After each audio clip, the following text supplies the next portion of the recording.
Ideal the Fed Mandaue bring the best in you and me.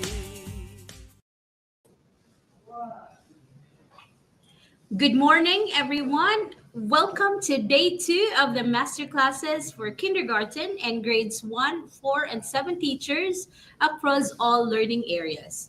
This is brought to you by the National Educators Academy of the Philippines in partnership with the Schools Division Office of Mandaue City. Well, today we are excited to continue our journey of professional growth and development as we dive into more specialized topics of grade 1. We hope you're ready for another enriching session. Well, to commence, we ask that you join us in offering a prayer, which will be presented through an audiovisual presentation on your screens. This is a wonderful opportunity to express our wishes and to pause for a moment of collective prayer. Your participation is greatly appreciated as we come together in shared faith to education and growth.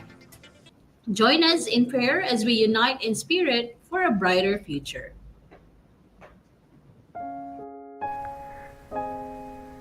Let's pray. God of all creation, ruler of heaven and earth, whose loving kindness and mercy is as far as the east is from the west, we thank you and will lift your name on high. We humbly seek your presence today. Dwell in our midst. May you cleanse us from all unrighteousness so that we would be worthy to come before you. Enable us to experience your divine grace and power, and grant us with unity, understanding, and wisdom as we hold this activity. Be our provider, strength, and an ever-present help so that this endeavor will be a success, and more importantly, will please you and bring honor and glory to your name. Allow us to work together and share a common goal and clear vision, all for our teachers and learners. We humbly ask all these. Amen.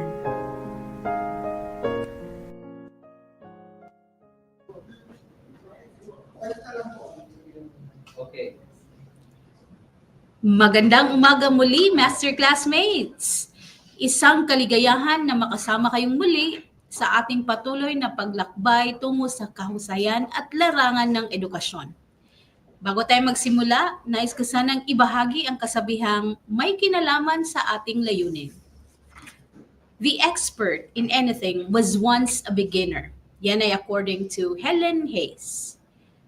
Mastering one's craft is not a destination, but a continuous process of learning, refining, and growing. Remember, each step we take today brings us closer to becoming the best version of ourselves as educators. Let us keep that mindset as we move forward and make the most of every opportunity to learn and improve. Meanwhile, this training for teachers is streamed simultaneously with the other divisions who have partnered with NEAP in delivering the masterclasses to our public and private school teachers in the entire country for free. We have DepEd Central Office hosting mathematics, SDO Mandaue City for Filipino, SDO Quezon City for English, SDO Makati City for Science, SDO Antipolo City for TLE and EPP, SDO Cebu City for MAPE, SDO Davao City for Araling Panlipunan, SDO Panabo City for ESP or Values Education, and of course your host, SDO Mandaue City for Grade 1 and Kindergarten. At this juncture, let us take a moment to ensure that everyone is all set for a smooth and enjoyable experience. As we are gathered here virtually, it is important that we stay connected and engaged, not just in the learning, but also in making sure we all have the best possible experience. So, master classmates, allow me to share a few quick reminders to help us navigate today's online space with ease. Let us make sure we are all ready for a productive and seamless session. First reminder, your daily attendance. Please ensure that your name and PRC ID number are correctly encoded, as these will be used for verifying your outputs and generating certificates. Next, your daily evaluation for CPD units. Well, to qualify for CPD units, participants must complete the daily evaluation form provided at the end of each session. The morning group has until 12 midnight to submit, while the afternoon group can submit until 12 noon the next day. Our program management team will be delighted to read in-depth thoughts, so participants, you are all encouraged to expound your answers. Here's a quick instructional video on how our daily evaluations will transpire. Let's watch this.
Additional reminder lang po, huwag basta-basta mag-click ng mga links, especially private links. You just have to watch the entire video so you can click the legitimate link, okay?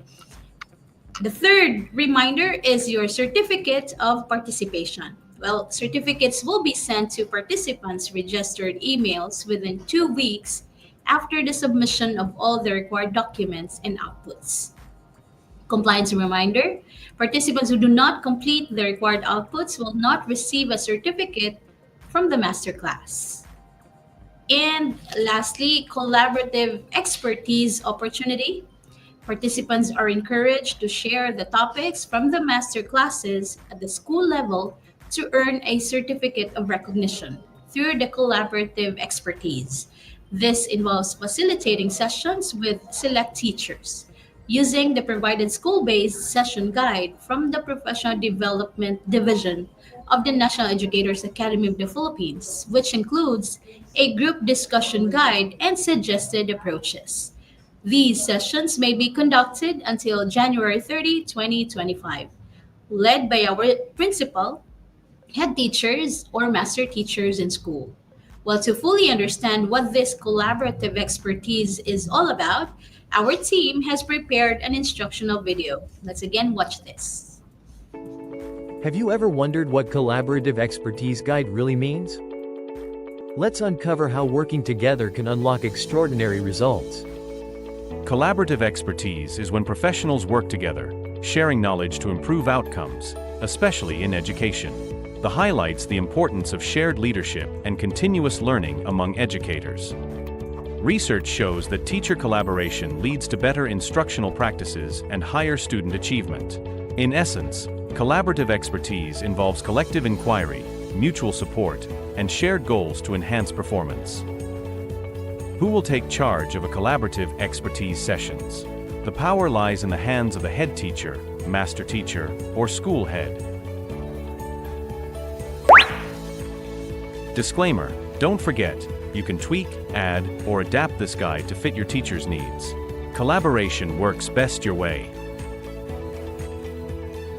Let's dive into the steps to effectively lead a collaborative expertise session. Step 1: Group Discussion Guide. Kick off with a structured group discussion to ensure smooth, focused, and effective conversations. Step 2: Guide Questions for Insights Sharing Sessions. Use guide questions to deepen understanding and connect learning to real-life applications. Teachers can also add questions to plan actionable steps and tackle key challenges. Step 3: Plenary Sharing and Feedback Giving. Foster open communication by sharing insights and gaining perspectives from everyone in the room.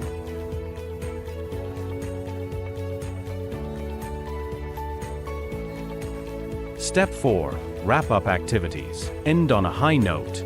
Use the wrap-up guide to summarize, reflect, and conclude the session effectively. Now that you know how to wrap up, let's explore 3 powerful approaches teachers can adapt to make their collaborative expertise sessions even more impactful. First, Socratic Forum. Foster critical thinking and deeper understanding through collaborative dialogue. This approach encourages meaningful discussions, inquiry, and reflection, enhancing the overall learning experience. Second, Snowballing. Promote collaboration by sharing diverse perspectives. Teachers start in small groups, analyze topics together, and then combine insights, creating a collective knowledge base. Third, Listening Triangle. Sharpen communication skills with this dynamic method. Teachers rotate as speaker, questioner, and note-taker, developing active listening, insightful questioning, and collaborative note-taking. This approach fosters meaningful collaboration and a deeper understanding, paving the way for impactful outcomes. Following the collaborative sessions, facilitators are expected to submit an accomplishment report through MS Form. This ensures the session's success is evaluated by documenting key details, including facilitator profiles, topics discussed, approaches used, teacher engagement, session frequency, and valuable insights with recommendations. Reports should be submitted on or before January 30th, 2025. With the accomplishment report capturing key insights, you're ready to lead impactful sessions. Here are some FAQs to address any remaining questions. Are private school principals and teachers required to conduct the collaborative expertise sessions? It is not mandatory, but we highly encourage private school teachers to participate and lead. Is this CPD accredited? The masterclasses have correspondence CPD points, and the collaborative expertise sessions served as follow-through of the competencies gained. The certificate can be used as part of your self-directed learnings. Can the collaborative expertise guide be used for one learning area or in general? Absolutely. It can be tailored to a specific learning area or applied across multiple disciplines. Ready to dive in? Download the collaborative expertise guide here. Complete your session. Submit the accomplishment report form through this link. If you have more questions or need support, we've got you covered. Here's how you can reach us. Collaborative expertise is more than just a process. It's a pathway to innovation, connection, and growth. Together, we can transform challenges into opportunities and create meaningful impact in education.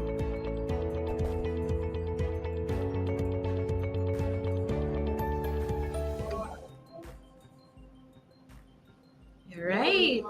Before we proceed to our session proper for today, let me give you an update of our yesterday's views. We actually have reached to 977,234 views. Maraming salamat po sa lahat.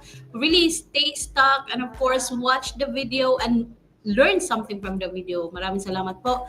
And also let us take a quick moment to see how many of you are with us live on Facebook. And let's try to use our comment facility in your Facebook Live and let us know where you are tuning from, from what SDO, and of course whether you're tuning in at home in your office or in your schools, please let us know by typing in your comment section. Me read some of your comments.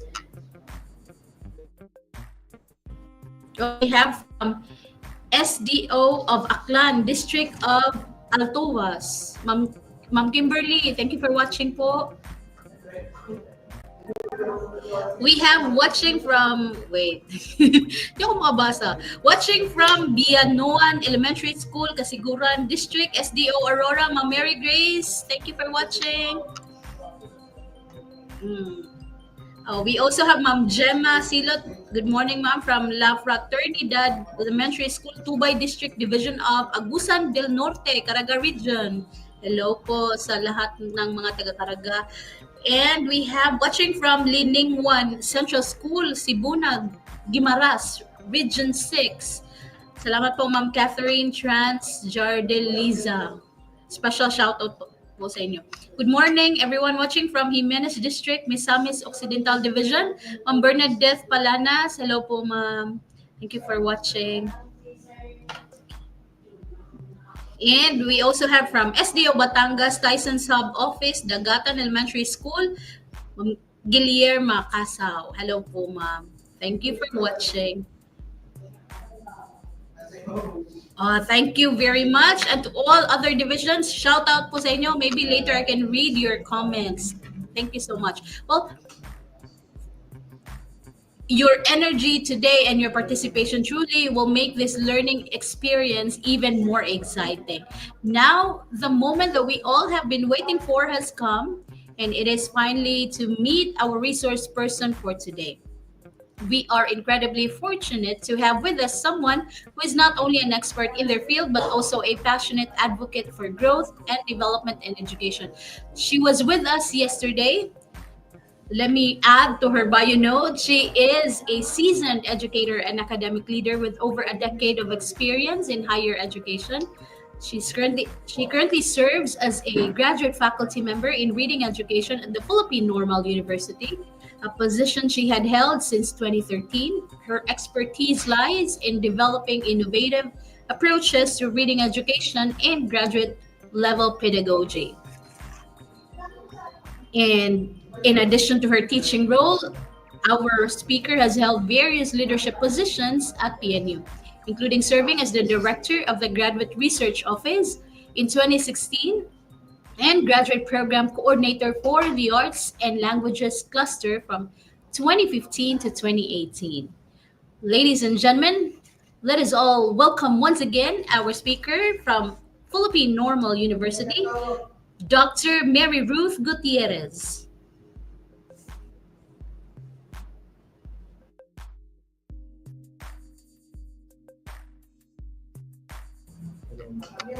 Nakamute ka, ma'am. Nakamute ka. Okay. Good morning once again, ma'am. Second day. Yes, good morning. Magandang umaga, mahal kong bayang Pilipinas. Currently po, Imbag na ma'am, bigat. we already have 68,000 views. Okay. Okay, do I start? Yes, ma'am. Go ahead, please. Okay. Thank you. Naimbag no bigat yo amin. Marhay na aga kanindong gabos. Mayong buntag, mayong aga. Good morning, Philippines. Thank you and welcome back to our session today. We are here to discuss the topic assigned to me, most particularly for our target audience, grade 1 teachers. This is Masterclass for grade 1 English. Okay, moving on. This session will cover professional standards, particularly our domain number 1, content knowledge and pedagogy, with the strand 1.1, content knowledge and its application within and across curriculum.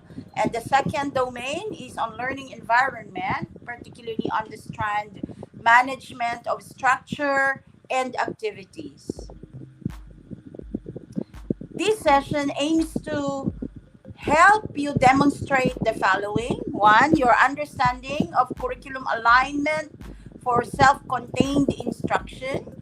to exhibit knowledge of planning weekly lesson in a self-contained class, and to show mastery of reading literacy concepts in connection to other content areas. Today, we shall have our session beginning from the introduction. We shall be reviewing or perhaps trying to go deep into the connection between reading and literacy. We shall have an activity which to me is cognitively demanding.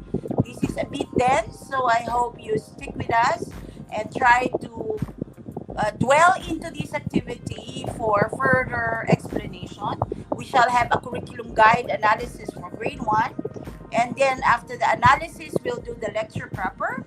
And then what's our takeaway? How do we apply? How useful are the things that you have learned, particularly in this session? And then let's have the wrap up or the caveats, some warning for us teachers.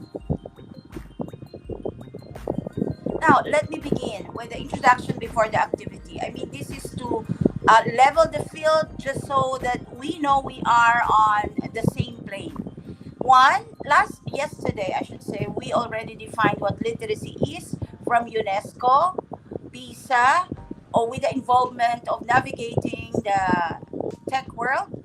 But this time, adding to it from our Matatag curriculum is that literacy is the ability to understand and use written information in daily life. So, we exist without any written, printed words. Yet, that's impossible now in our context. So, literacy is very much demanded for us in practical life. To function in society, definitely we all play a function. There is a role for each of us, and we need literacy to do so. And then personally, we want to achieve our goals and to develop our knowledge and potential. So literacy indeed is just around us. Now, reading is one kind of literacy. Science literacy, math literacy are other kinds of literacies.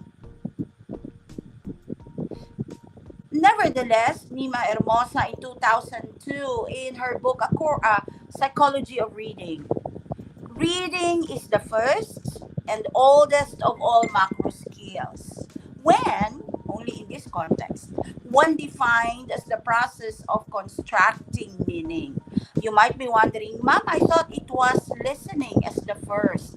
Yes, listening was the first mode we are exposed to, but reading is the end goal when defined as the process of constructing meaning.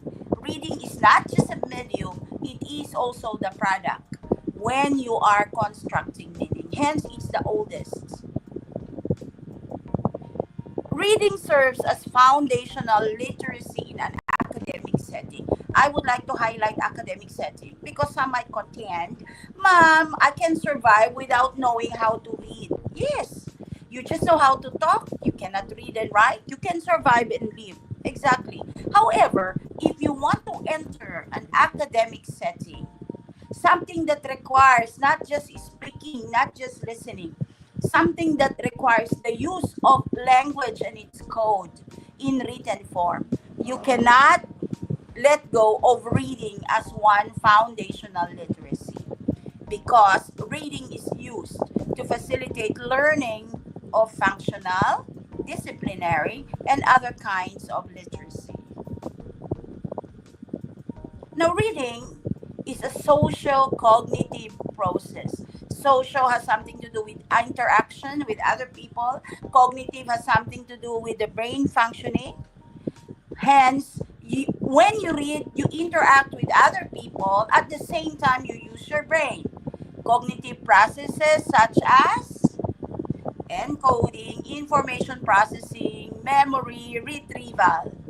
Social context, the different environments where you meet people and you interact with them, and experiences and backgrounds. So when we note of reading, it is not just a private matter between you yourself. It is interacting with another person given a context, using your brain and the processes thereof to construct meaning. That being said, we know that learning to read so that reading to learn can happen serves as the primordial curriculum thrust of advanced countries. Maybe simply put, no matter the curriculum, you should know how to read. Call it spiral progression, call it content-based, call it learner-centered, call it teacher-centered. No matter your curriculum is, you must have reading to survive. Okay? Hence, first grade is reading and literacy only as core of advanced countries. When I say that, I mean other subjects serve as content or topics of text and not a separate subject. They have only reading literacy, no other subject, but they use this to explain concepts for using their reading skill. During reading instruction, they use content for concept development while focusing on the acquisition of reading skill, singular. Ma'am, should it be reading skills or reading skill, singular? Well, reading skills, if you look at it separately, but in reality, you put together all these skills into one so that you can come up with meaning. Therefore, reading is just a singular skill, making use of several fragmented skills, competencies, weaving them, putting them all together to interact with the text. Now, teachers of emergent and beginning readers devote most of instruction time for reading skill development and acquisition. Of course, we do not belong to advanced countries. But you study curriculum of grade 1 from New Zealand, Singapore, and other advanced countries. They have content areas but not a separate subject. They Hello. use it. Excuse me po, ma'am. Ma'am, yung audio nyo parang merong electric fan. Okay. May sorry. electric fan po, ma'am. Okay. Okay, ma'am. Go. Thank Okay you. na, ma'am? Yes. Thank you po, ma'am. Thank you, Ma'am Army. Okay, sorry for that. Now, let me continue. When I say advanced countries, these are those countries that mostly perform at the top in PISA no matter the year. Okay? Okay. So we want our students to become performers, to read so that later on they can read to learn. Okay? They need to learn to read so that they can read to learn and continue reading in their life. Now, how then do we teach these two in an intertwined, integrated? By two, I mean, we want our students to be decoders and comprehenders on one hand. And to be decoders on one hand and comprehenders on the other hand. How then do we teach these two in an intertwined, integrated manner, most especially in a self-contained classroom? Our pitch here is to teach for meaning construction and decoding in reading instruction, where it serves as the focus of your curriculum. Okay, let's do our activity. Would like you to compare, and I have here a CG. I think that makes it a bit difficult and cognitively demanding. You have a copy of Matatag Curriculum Grade 1. We look at the Grade 1 CGs. There are 5 CGs for Grade 1. You have there reading, literacy, language, math, makabansa, and GMRC, or values education. These 5, we shall be comparing and contrasting each CG, and we shall note subject-specific information, topics, and skills. Ready? Okay. Next slide, please.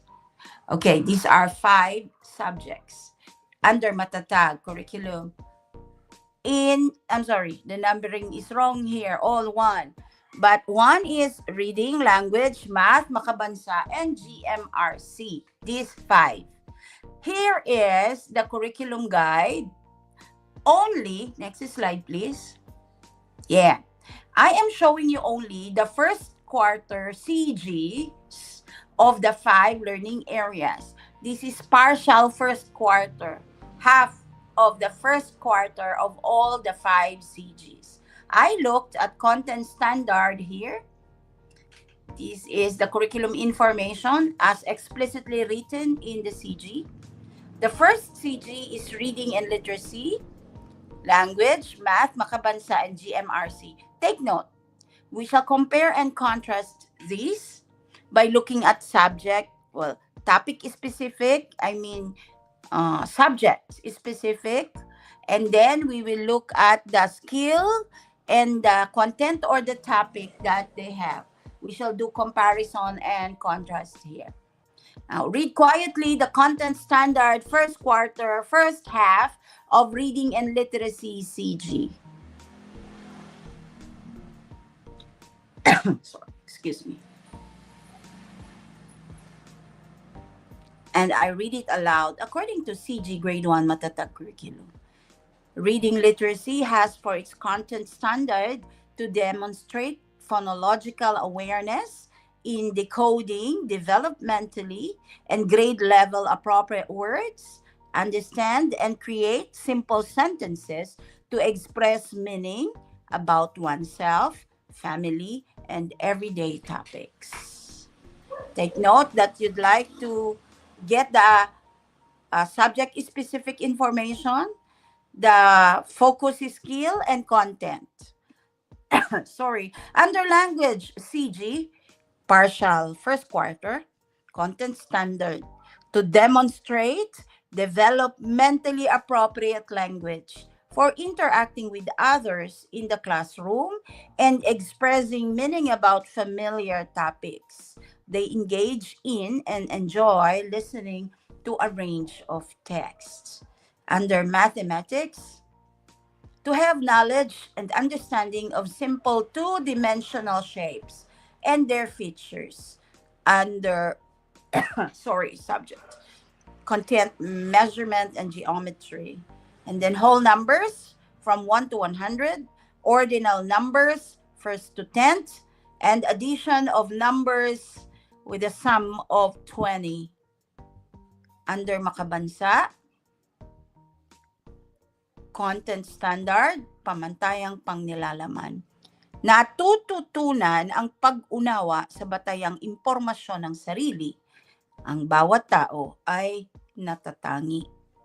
GMRC content standard, nauunawaan na bawat tao ay may individualidad. Pagsisimula ng pagkilala sa sarili, self-confidence is the given values to be learned. Okay, before we move to the next slide, let us now compare, contrast these 5, For reading and literacy, what is subject-specific information found under content standard? You see any? I'm looking for my marker here. Okay, cannot. Maybe the one handling the showing of the slide can do this for me. There, that's correct. It's reading and literacy. What is highly reading here? That when you hear this word, you know that this is for reading. That is subject specific.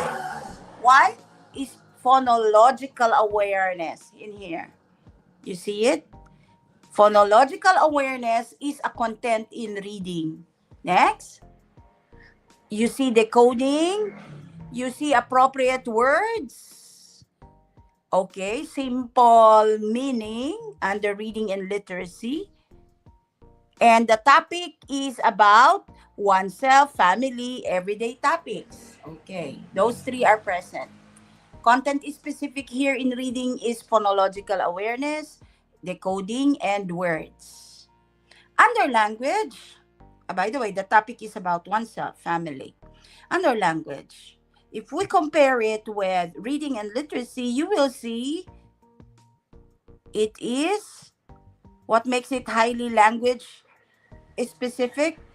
Interacting with others in the classroom, expressing meaning. Topic, familiar topics, listening to a range of texts. There you see similar topic between reading literacy and language.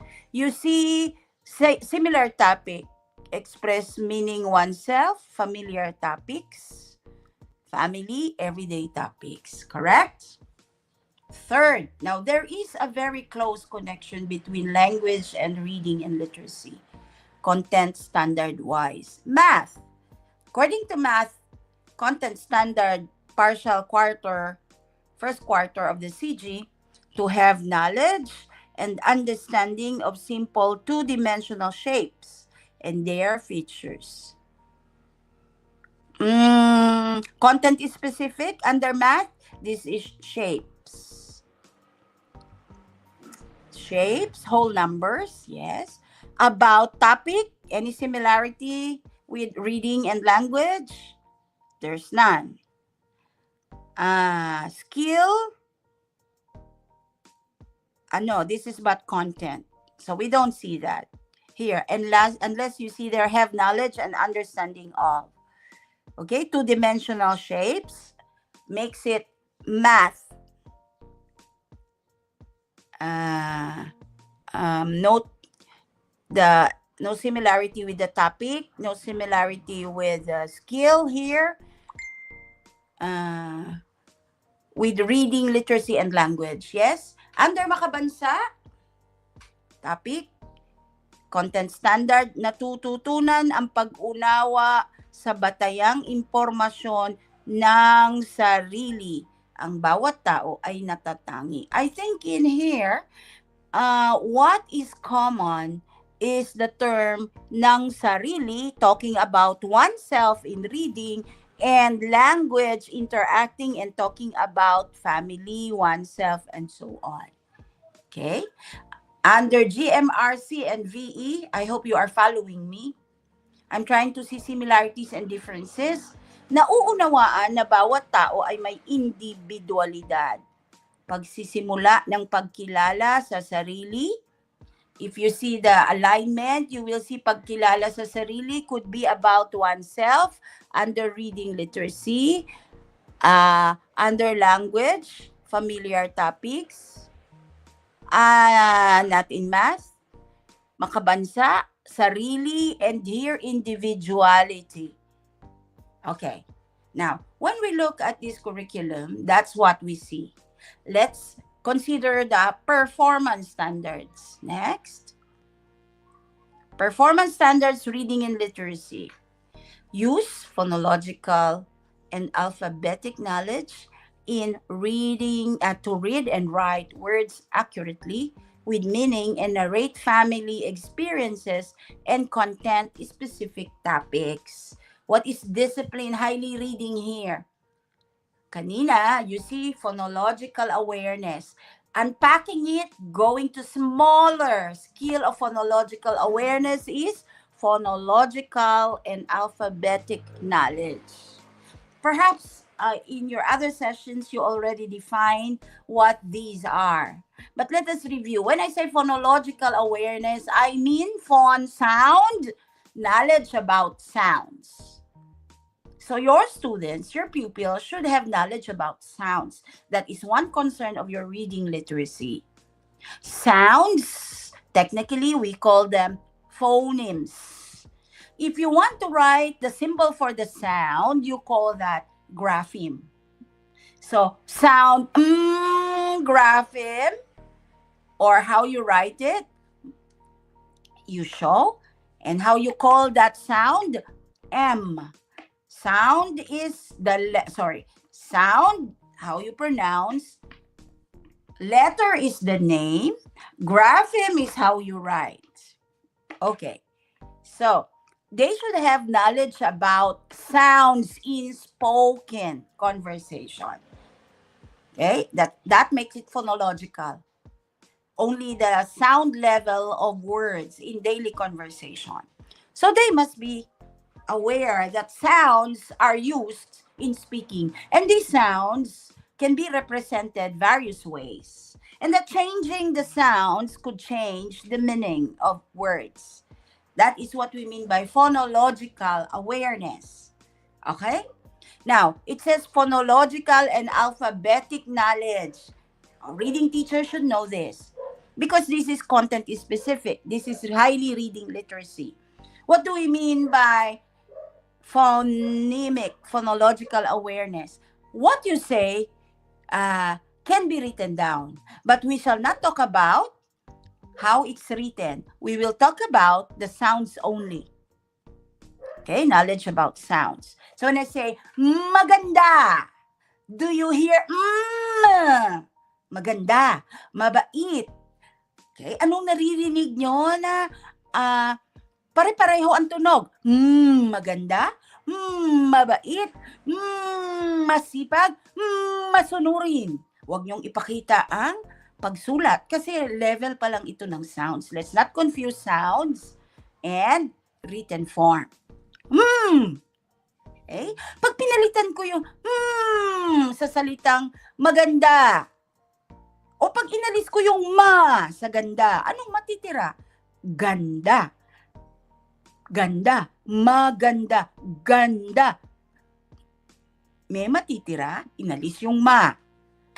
Okay? Awareness of the sounds.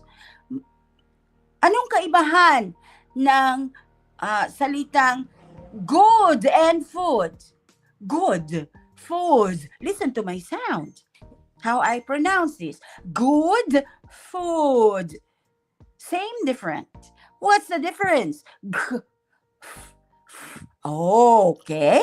Words differ depending on the sounds that produce them, and you also change the meaning. Good is not the same as food, meaning-wise. So, there are several skills under phonological awareness. Study your curriculum. It lists there segmenting sounds, deleting sounds, blending sounds, counting sounds, among other things. Okay? Now, that has something to do with phonological awareness. What about alphabetic knowledge? Simply put, alphabetic knowledge says, whatever you say can be written down. And when you write, you use symbols. Okay? So you begin from spoken language, and later on you want them to capture how the spoken language may be written down. That now is an introduction to writing slowly, and you call that knowledge alphabetic knowledge. Repeat, sounds may be written down. You use symbols to represent the sounds. You use the alphabet to stand for the sounds. So when I say I can write this letter to stand for the sound Clear? That level is from phonological awareness to alphabetic knowledge. So slowly, they have that, and that's highly reading. You have to dig deep into this to know further alphabetic knowledge. So slowly, they should learn to read, write words accurately with meaning. That's highly reading. Then for language, interacting, talking about everyday topics, following teacher's instructions, just one sentence, one direction, and to answer simple questions. Okay? I hope you see now how we can connect one subject to the other. For math, apparently this is highly content, not even the topic, not even the theme may be suggested here. Perhaps it simply says, you can talk about anything for as long as there is this number. And then, about Makabansa, how everybody is different, unique, and GMRC, that unique person may exude self-confidence. What I'm trying to say here is that in your self-contained classroom, you are the only teacher, but you teach 5 segmented CGs. Segmented, isolated, because each has its own CG.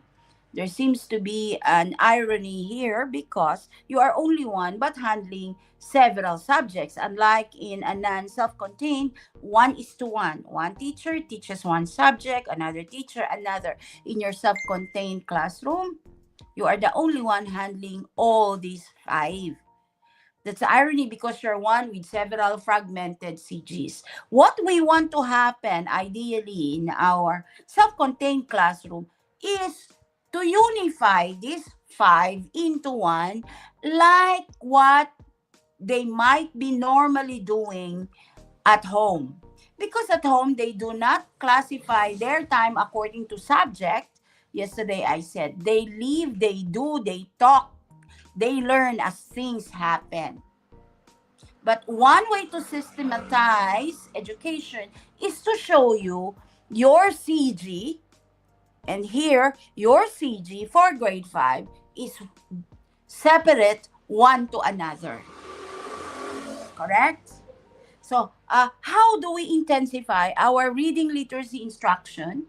On one hand, it's self-contained. You are only one. And yet, you teach 5 subjects. Could it be that you are only one but handling all these 5 subjects in a way that they link one to another? That they are so seamless, children do not feel that they are talking about this and that anymore. Okay, let's see. Okay, performance standard, Andel reading, may I just focus there? And language, because Filipino language, reading and literacy, conceptual framework of the Matatag curriculum is just one and the same. Okay, moving on. Okay, now here comes what similarities and differences did you observe when I discussed those things? What information are present in all CGs? Here are the answers given. Nyari, tapos na kayo. Okay? For content standards, reading and literacy, first, what is similar? There is the content present.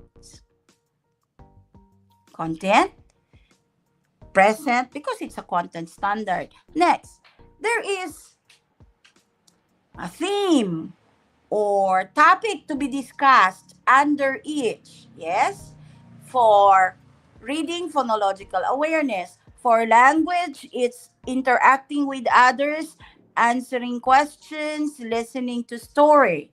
For math, there is content, heavy content-based, but we cannot see a topic that relates to reading and a topic that relates to language explicitly.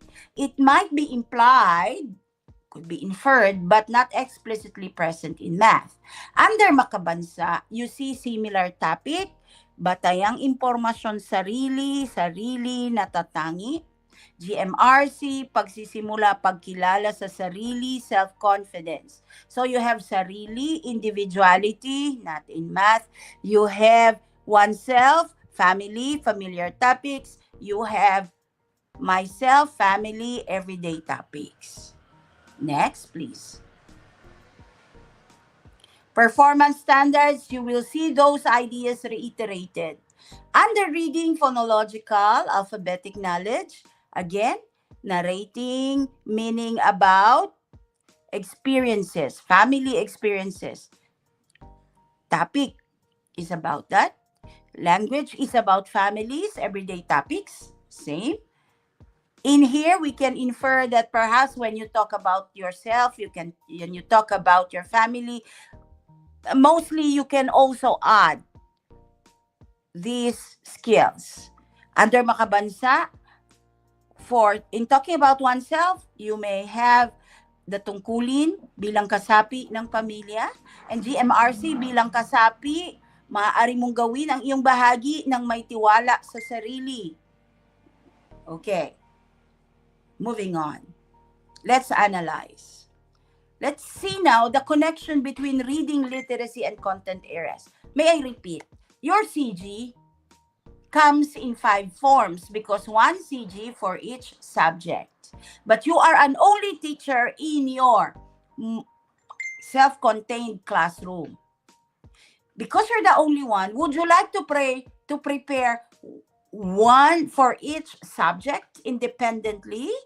Or would you rather have one teacher handling all the subjects in an interrelated, interwoven manner, such that children do not feel they are talking about science and it's science time, but they know it is still connected to your topic? Now, learning to read is complex enough. I mean, our separated CG, our curriculum with separate CG for each, makes it difficult for children who are still under decoding and comprehension development. Take note that according to Samuel Go, under information processing and other theories, our brain simultaneously decodes and comprehends. At the same time, they decode and comprehend. What do they code? The sounds, letters, written form. And while they decode, they must also comprehend. These two things your brain should do while reading. And because these two are complicated enough, this becomes more complicated when coupled with learning content areas fragmentally. What am I saying? In first grade, ultimately your outcome is for them to read, right? That alone is difficult enough. But you add different subjects as well, separated. And you want them to learn the concepts. I don't know if you also want to learn the skill there, but definitely one complication plus another complication equals more complications. According to information processing theory, it is quite unfortunate that when we teach reading, we teach decoding first before meaning at signing. Oh, some teachers would say, basta tuturuan ko sila mag-decode. Wala akong alam na Filipino ng decode. Na makita ang mga titik at mabasa ito bago nila maunawaan. Or you go back to Nima Hermosa's proposition that constructing meaning is the oldest skill, and that is reading. Reading is constructing meaning. Therefore, if you delay meaning construction and you focus on decoding, you produce decoders but non-comprehenders. Maybe you'd rather have that when you are pushed to the edge. But actually, these two should happen side by side. Okay? They comprehend and decode at the same time.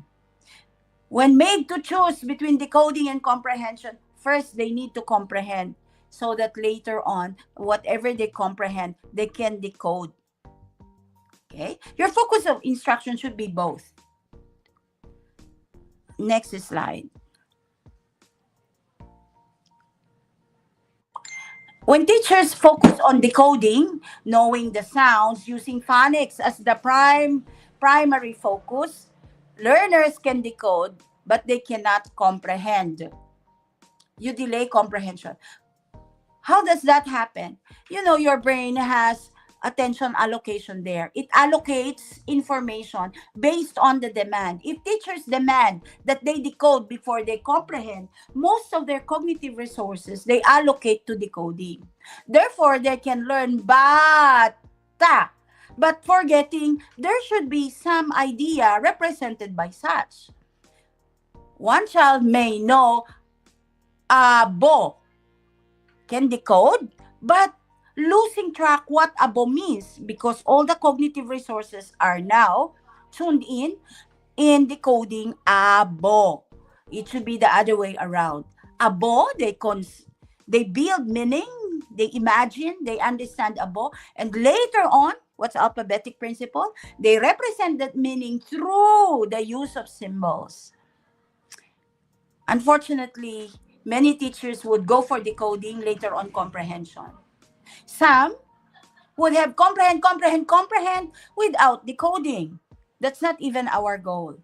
What we want to do is our balanced. Yes, we focus on meaning, but do not forget, they need to decode so that they can build meaning for themselves. Worse, they cannot read. Our students cannot read. Why? Our focus could either be decoding, later on meaning, complicated with different subject areas. Well, I'm saying, di pa nga sila nakakabasa. Tapos, heavy na ang content natin in other content areas separately offered to us. That makes grade 1 learning difficult. That makes teaching grade 1 pupils difficult, challenging, extra effort, high maintenance for grade 1 teachers. Moving on. So, do we want to produce non-decoders? No. Do we want to produce non-comprehenders? No. Do we want to produce non-fluent? No. Unfortunately, many of our students suffer that. No matter your curriculum, they suffer such. But is that the intention of our curriculum? Definitely not. Because if you look at our big ideas of language arts conceptual framework, you will see that there are 3 big ideas there that our curriculum would like to have for students to attain and to achieve. The first idea is literacy in the middle, language and text. Take note of this. This is conceptual framework. When you consider this in your instruction, literacy, language, and text, you could hardly go wrong using our Matatag curriculum. Take note that apparently these 3 circles have equal size. But for key stage 1, K to 3, the focus of instruction is literacy. They use language and text as vehicles for learning literacy, reading literacy for grade 1. The focus is reading literacy, and they use language and text to manifest their literacy skills there. That's for grade 1 to 3, key stage 1. The same is the framework. The same is the big ideas for key stage 2 and key stage 3. But for key stage 2, this time the focus is language. The assumption is K to 3, they are already literate, and therefore we focus on language skill acquisition through the vehicles of their literacy skill and text. So changing focus. The same framework, the same 3 big ideas, but when you reach second stage, you should talk about language as the focus. For third stage, text is the focus. Language and literacy serve as vehicle for learning about text. Let's explain it further. Next, please. Uy! Bakit maraming salamat na ako? Is this it? What happened? There. Okay. Thank you. Okay. Let's dig deeper into the curriculum matters here. Our Matatag curriculum, aside from the framework, what's the framework again? For key stage 1, I should develop literacy. I need to use language. I need to expose them to text so that they acquire literacy. That's your focus. That's how you summarize the illustration there. For key stage 1, I want them to be literate. By literacy, I mean reading literacy. They acquire reading skill. I must use the language, no matter the language. Again, it's an MOTL. And then you use a text to expose them to acquire literacy skill. What will be the different contexts, the expanding context of your topic given grade 1 learner? Here you see for key stage 1, your context. By context, I mean the topic that you talk about, the lesson coverage, what you include as, the talking points, the concepts that you develop has something to do with personal grade 1 to 3, key stage. For regional, key stage 2. National, key stage 2. Continental, key stage 3. Global, key stage 3. So, for grade 1, your topic could be about personal topics, a bit of regional topics. Your curriculum provides it. So under reading literacy, these should be the topics you cover. Next.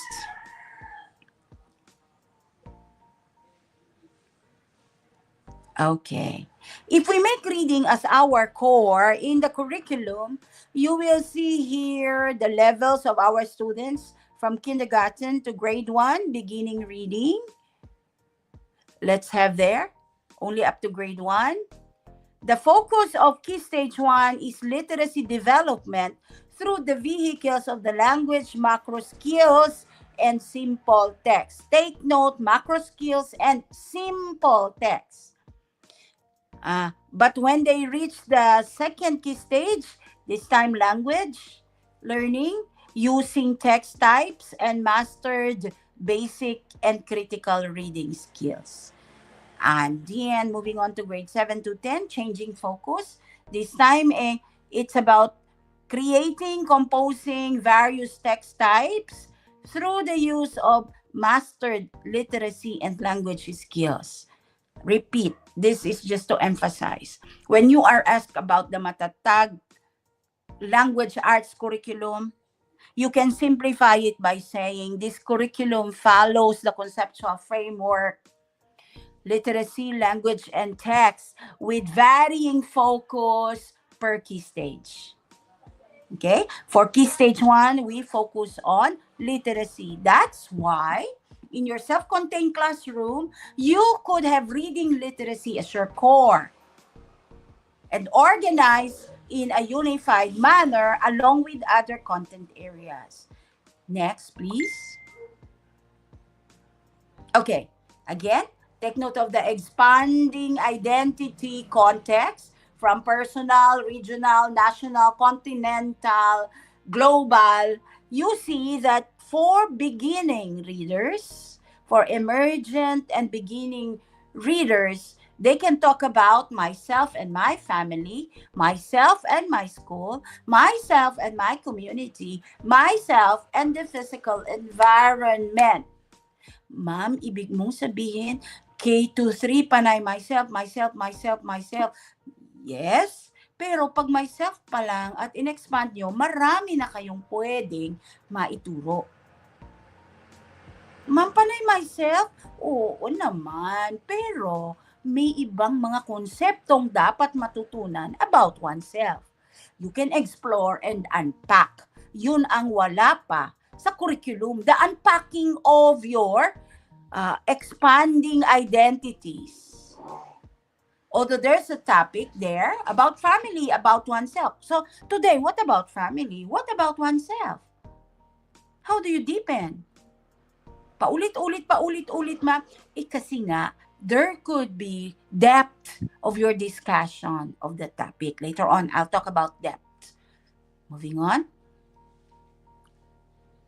Okay, let's look, a closer look at first quarter CGs. You will be exposed to this.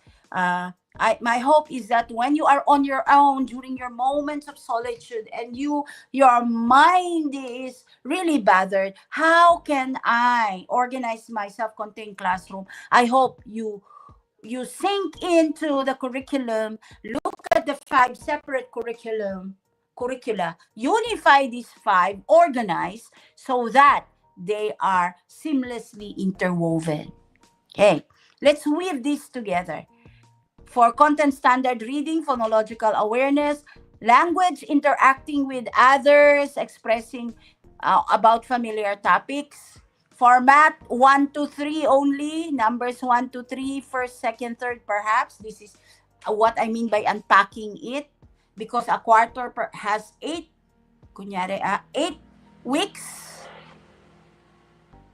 Because other weeks could be for pre-test, post-test, and so on. So your formal instruction might be 8 to 10 weeks, 8 to 9 weeks. You have to unpack. What will I discuss week 1, week 2, week 3, week 4 about family, about phonological awareness, about interaction, following instructions, about geometry and measurement, and so on. You have to unpack so you can plan your learning episodes to finish a lesson. Under Makabansa, Sarili, under GMRC, Individuality. Let's see now.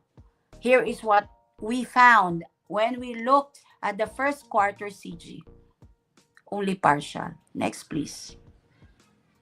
By the way, you may type your questions anytime you want po. You may type, please, if you have any question. Next.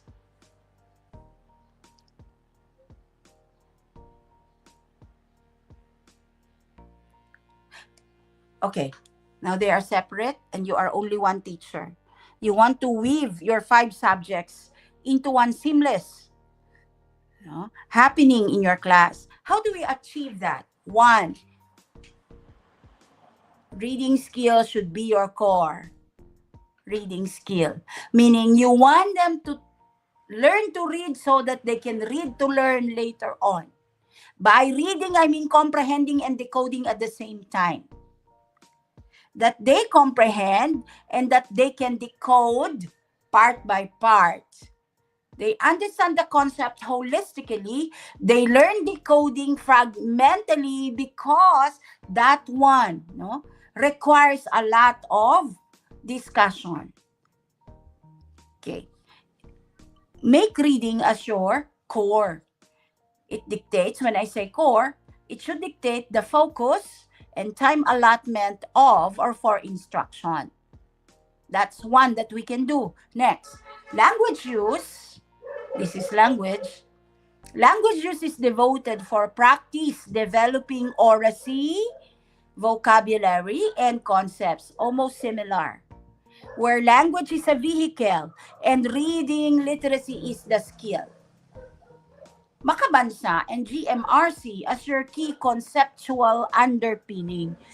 I mean, your content is Makabansa and GMRC, the concepts related to there may be deepened, may be discussed further. And then, because we cannot see explicit alignment to topics, to themes of mathematics, math now can serve as major, take note of major, support concepts. I'm not saying it's not important. I'm just saying because I cannot align, this might be interpreted as I could connect it to Makabansa and GMRC. I could connect it to language use. I could connect it to reading. Next. We weave these 5 into one unified, holistic curriculum by producing learning episodes that highlight reading instruction. I think Matatag Curriculum now calls it learning episodes with 3 days to finish a lesson. So if you have a lesson and your lesson is quite long, you want to segment it, you are given 3 days to finish the whole lesson. Each lesson of the day is called a learning episode, contributing to the completion of a full lesson. Learning episodes highlight reading instruction, and all throughout the week, your instruction depth covers introduction, development, and mastery of concepts for comprehension. This is one variation you can use. When you teach all throughout the week, you could vary your depth of discussion by saying, first day, I'm going to introduce the skill and the concept. Second day, introduce but leading to development. Third day, I'm going to develop and lead to mastery. Fourth day, mastery practice. Fifth day could be your evaluation day of concepts for comprehension. In short, all throughout the week, the concept and skill should be deepening discussion from introduce it first, then develop, then later on master, before you even have the evaluation. That avoids, the repetition of concepts. Sabi nyo, paulit-ulit, family. Oo, baka first day you introduce it. Second day you develop. What do you develop? What makes a family? Why is family important? And then later on, mastery. What's a family? Why it's important? How do you function your role in your family. That's for the conceptual development. And then whatever phonological awareness and alphabetic knowledge you share, that should be going through these depths as well. Introduce the alphabetic knowledge, phonological awareness, develop it, master it all throughout the week. This should happen. Your simple texts may be created if you don't have it, or what you have at the moment is not very satisfactory to you. You know that a text should be simple, it should be short, it should be easy. What you have is not. Adapt, use readability formula, modify, better yet, create your own. But your creation is dictated by the reading skill. And then in the end, it's not reading literacy if there is no writing. No writing, no composing, no matter the code. Don't ask me, ma'am, they cannot write yet. They cannot, but not using the code that you want to teach. Just allow them to represent ideas through symbols. That's what we mean. That reading necessitates writing. Reading instruction is complete when there is writing there to make it literacy instruction. Reading literacy. If you don't have writing, perhaps that's partial. Reading literacy instruction. Let me illustrate what I mean by that. How do I apply these guide statements when I analyze and align? Ito muna ang una nating gawin pag self-contained classroom kayo. Yun ang ibig kong sabihin. Kasi isa ka lang teacher. Pag hindi ka isang teacher, ibang teacher, bawat subject, wala kang gagawin dito. Although, pwede pa rin kayong mag-usap na 5, paano ba natin pag-uugnay-ugnayin at tatahiin ang ating lesson? Dahil mag-isa ka lang, ikaw lang ang tatahi. Magtahi ka muna, buuin mo, ata-atado mo. Plan it week by week by week. Do it first quarter, week 1, week 2. Follow this. Let's see. So you must have a copy of your grade 1 CG. Analyze it this way. This is our integration framework analysis, making reading literacy as your core. I just think, I might be wrong, but I think that's the very reason the curricula for grade 1 are listed as such. 1, you begin with reading, 2, language, 3, math, 4, makabansa, 5, GMRC, although this might be interchangeably arranged. Take note, I got this from our CG, the CG I showed you.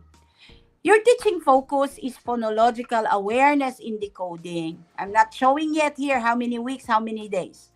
But we're looking at the content standard. Okay, phonological awareness. Then, language, you want to use this in oral and written form.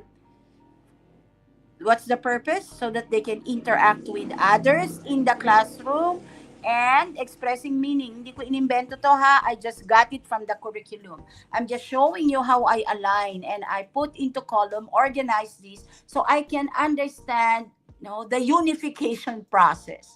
Para akong North Korea versus South Korea, there is a demarcation line. What we want to do is unify North and South Korea, so to speak. Okay, so we see how we use language, what will be our focus, and what we shall talk about. Under makabansa, bawat tao ay may individualidad, sabi niya. Under GMRC, may batayang impormasyon ng sarili. Or did I mix the two?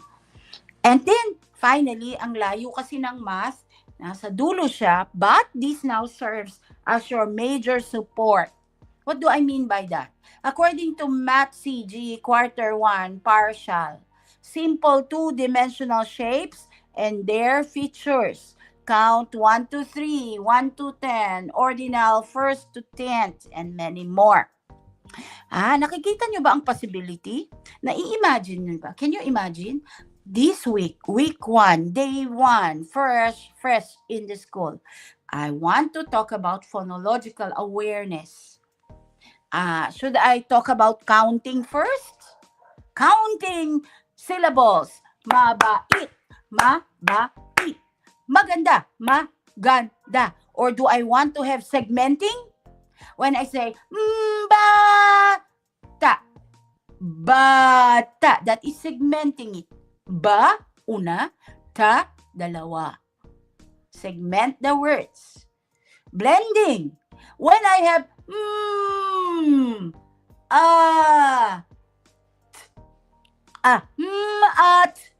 what do you think is the word? That is segmenting the sounds. Hindi pa syllables. Sounds.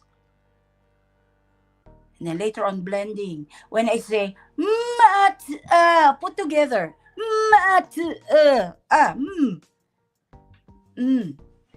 Ulit, huwag niyo muna ipakita yung symbols, phonological awareness. Muna yon. Dito sa iba, nagtuturo ka ng reading, ginagamit mo yung language so they can express. They talk what they express about themselves, about their family. And to add mathematics, you can limit it to 1 only or 2 only, or first week, day 1, I could have 1, 2, 3. I mean, your math may be related to bawat tao ay may individualidad, isa. Pwede rin kaya 2 o 3. Support nyo yon. Yun ang ibig sabihin dito na ang math ay major support. Pwede nyo siyang i-connect sa content. Pwede nyo lang gamitin yung words sa language. Pwede rin na counting dito sa phonological awareness, counting sentences, counting words, counting syllables, counting sounds. Next. To illustrate further. Okay, to illustrate further. Slowly now, nakikita nyo na from the curriculum to first quarter. From the first quarter, himayin na natin sa week. Tapos sa week, pupunta na tayo sa day. You're following, no? From macro to micro environment of instruction. Curriculum is broad. We tone it down. We unpack it. Per quarter, per week, per day. Per day, per minute. Per minute. Sorry, per minute. Okay. Teaching focus. Ulitin natin, phonological awareness, what you say may be written down. Or, what you say is represented by sounds. Sounds may be counted. Sounds may be deleted. Sounds may be substituted. That's about phonological awareness. Okay, you may use this in developing vocabulary to talk about themselves. This now shows you that reading literacy and language very connected, and they could be your focus to teach about self, about role, and about individuality of each member of the family, and your family may be just limiting to 1 to 3 members in your math. Moving on. So mula pala sa curriculum, nakita ko na on the first column, the different curriculum matters. From reading literacy curriculum, I could have a teaching focus. From language, the use of language in my class. For MB, Makabansa and Values Education, may be my content and topic. And I can use math to support the teaching of these concepts and content. These are the curriculum matters we got from the CG. Okay. I unpack it. You want to focus only on phonological awareness kasi may kasamang decoding yan. Gusto nyo muna phonological awareness, you decided on that, you got it from the CG. That's your focus skill for reading literacy. For language, they should talk about oneself. Meron din kasi dyan, asking questions or answering one sentence instruction, one instruction. Next, you could have for your content, which is from Makabansa and Values Ed, you may want to talk about I, me, and myself, about self-confidence. And then, math could serve as Your support for determining how many members of your family, limiting only to 1 to 3. Yun na ang ibig sabihin ng unpacking. Kasi ang first quarter, mahaba. Nakasulat dyan, numbers 1 to 100. I-discuss nyo agad, day 1, week 1, 100, in-unpack nyo.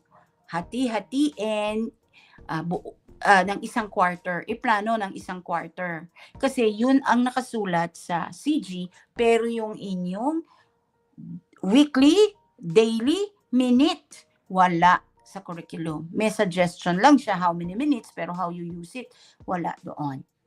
Now, depth of instruction. Again, what are the 3 levels of your instruction? It could be introduced first, it could be to develop, or to master the focus skill, or the concept. Sabi ko kanina, what I said earlier is that your depth of discussion should cover the entire week, varying it from introduce first, develop it, and then master. Do not start right away with mastery unless you are very sure the home environment has already provided for it.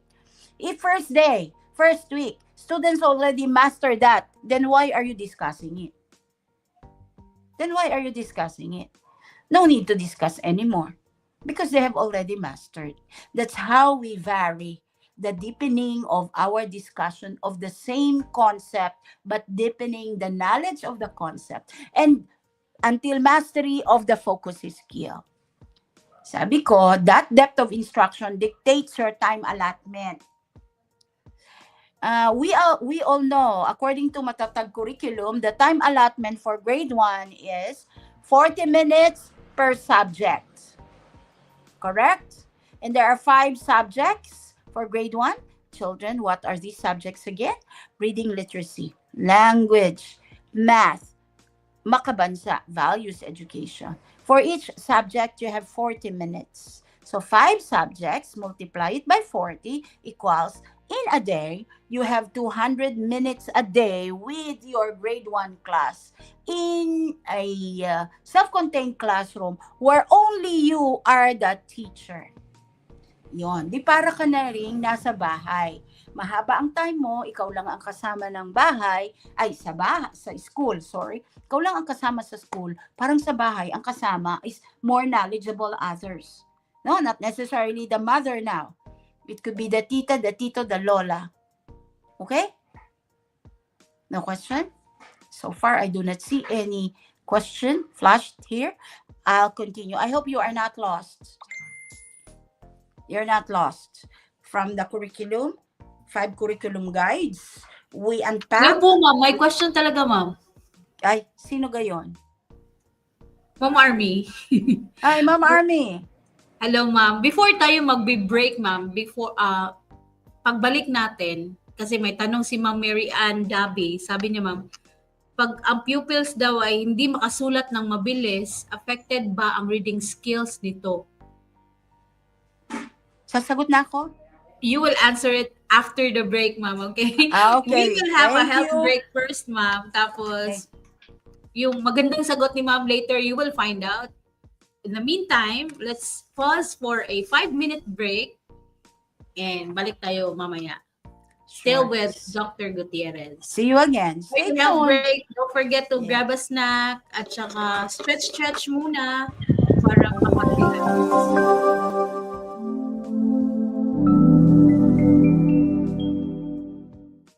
Ang NEAP bilang isang acronym ay nagtataglay ng napakaraming kahulugan at posibilidad.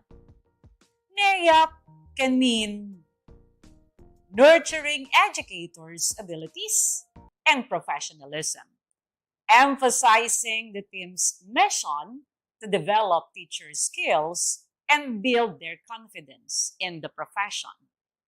Or national excellence in academic performance, where NEAP aims to uplift the quality of education by ensuring that teachers are fully equipped to foster outstanding student achievements.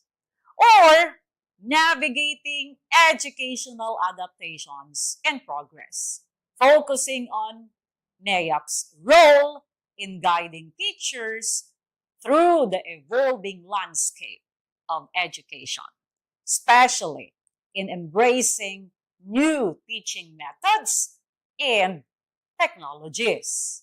Or in Filipino, nararapat na edukasyong ayon sa pamantayan, which translates to proper education according to standards, highlighting NEAP's dedication to maintaining high-quality education aligned with national or international benchmarks. But beyond these acronyms, the true essence of NEAP, the National Educators Academy of the Philippines, lies in its unwavering commitment to the professional growth of teachers and school leaders in our country. Sa loob ng maraming taon, nanguna ang NEAP sa pagbibigay suporta sa mga guro sa pamamagitan ng dekalidad ng mga programa gaya ng subject content training programs, master classes, scholarships for teachers at school leaders, at maging sa school-based professional development activities. Whether it is through upskilling teachers and school leaders with innovative strategies, helping them adapt to the latest educational trends, or fostering a community of continuous learning, NEAP has been ensuring that our teachers are not just prepared, but are also motivated to give their best in every classroom.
The festive season is upon us, bringing with it the spirit of joy, hope, and giving.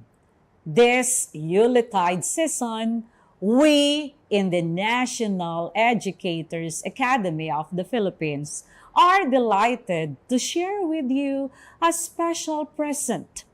One that does not come wrapped in glittering papers or tucked under a bushy tree, but rather a gift of knowledge, growth, and innovation.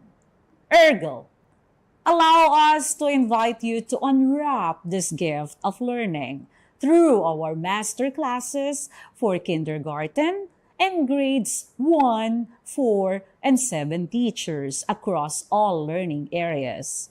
This nationwide endeavor aims to support teachers by providing the relevant skills and knowledge to effectively implement the Department of Education's revised curriculum and incessantly improve student learning outcomes. Join the whole country and let us make this holiday season even more meaningful together. Whether you are a seasoned mentor or a teacher just starting out, these virtual engagements are our way of saying thank you for your passion, perseverance, and unwavering dedication to the present and future of our Filipino learners. Maligayang Pasko, mga gurong Pilipino! Ako si Director Jennifer Lopez ng National Educators Academy of the Philippines na nag-aanyaya sa inyo na kami ay samahan sa isang linggo ng walang maliw na dalisaya ng dunong at pandayan ng kakayahan para sa ating mga bata at sintang bayan. Maging isa sa ating master classmates ngayong Nobyembre 25 hanggang 29. Tara na!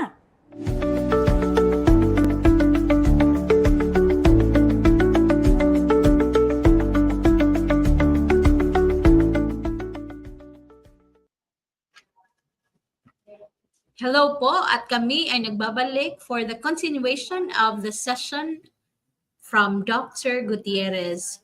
But before that, let's make a shout out pa po sa ating mga viewers, especially to our viewers ng Santa Fe Central Elementary School with Ma'am Cheremy F. Esgana. Hello, master classmate. At saka they are headed by Ma'am Laarni Gidokyo. Hello po ma'am dyan sa Santa Fe Central Elementary School, and special shout out po sa ating mga master classmates ng SDO Sorsogon, especially to Ma'am Charlene Javier ng Pilot Elementary School. Hello po ma'am, and thank you for watching. And we also have from SDO Kabangkalan with Ma'am Genevieve Bailosis Pacheco.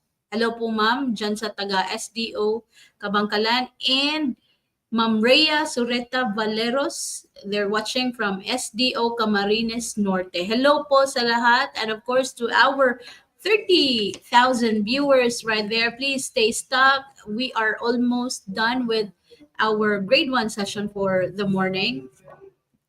Panatili na kayo dyan.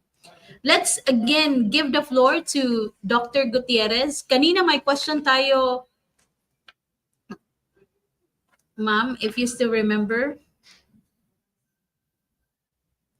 Hello, ma'am.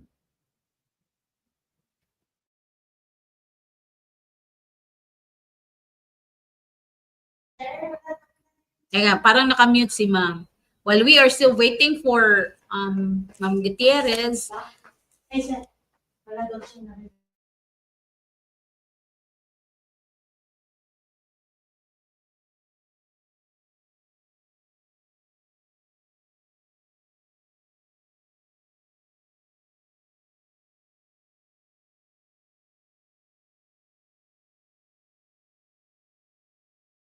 While we are waiting for Ma'am Gutierrez to get in, may technical problem ng saglit. Please don't forget na to click the legitimate link that the NEAP has given. Huwag po sa ibang link kasi baka sa ibang mundo ka mapunta. So dun lang talaga sa legit na link na binigay ng NEAP. At later, by the way po, yung isa lang yung evaluation at saka attendance link. So dun na rin dun. Dun na lahat.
We are back. Once again, Ma'am Gutierrez, yung tanong po kanina, pag di nakapagsulat na mabilis, affected ba ang reading skills ng mga bata?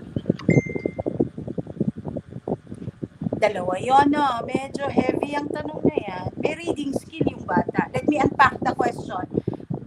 The child can read. Good at reading. The child can write. But not as good as the reading skill. Therefore, is the writing skill, ganun nga ba yun? Is the reading skill affected by the writing skill? Ganun nga ba yung tanong niya, Ma'am Army? I see. Ang bata ay di makasulat ng mabilis. Affected ba ang reading skill nito? Please. Parang dalawa. Oo, please po. Thanks. Di siya makasulat ng mabilis. Tinatanong mo ngayon kung may connection yun sa reading skill. Affected ba yung reading skill? Magkaibang skill kasi yun eh. They are connected but different skill, right? So, ang reading skill, kakaiba sa writing skill. Mas dapat mauna niyang matutunan ang reading para makasulat siya. Correct? Pero pag gusto mo sabay na nade-develop yon, mas mahuhuli talaga ang writing. Maaaring magaling siyang magbasa, slow pa siya sa writing. Okay? Although both are constructing processes, when you read, you construct meaning. When you write, you produce meaning, mas maraming conventions demanded by writing. Bakit po? May capitalization, may spacing, may punctuation. Nasa reading, you do it orally. Right?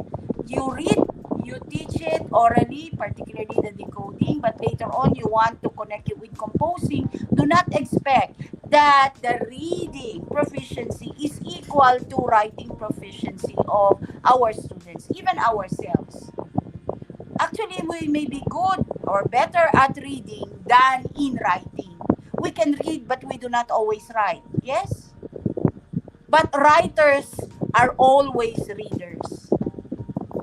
Therefore, if children are good at reading, maybe they are not as good as writing yet. Although we want to develop them simultaneously, they should be ahead in reading than in writing. You build reading first because that builds writing. But maybe simultaneous development of these two with equal proficiency, that might be impossible to have. Allocate attention more on reading and later on writing. Once they mastered reading, they continue mastering writing in that order. I'm done? Agan po ako, ma'am. iba Army, talaga. I cannot catch you. Hello, ma'am. Can you hear me, ma'am? Yan. Okay na, ma'am?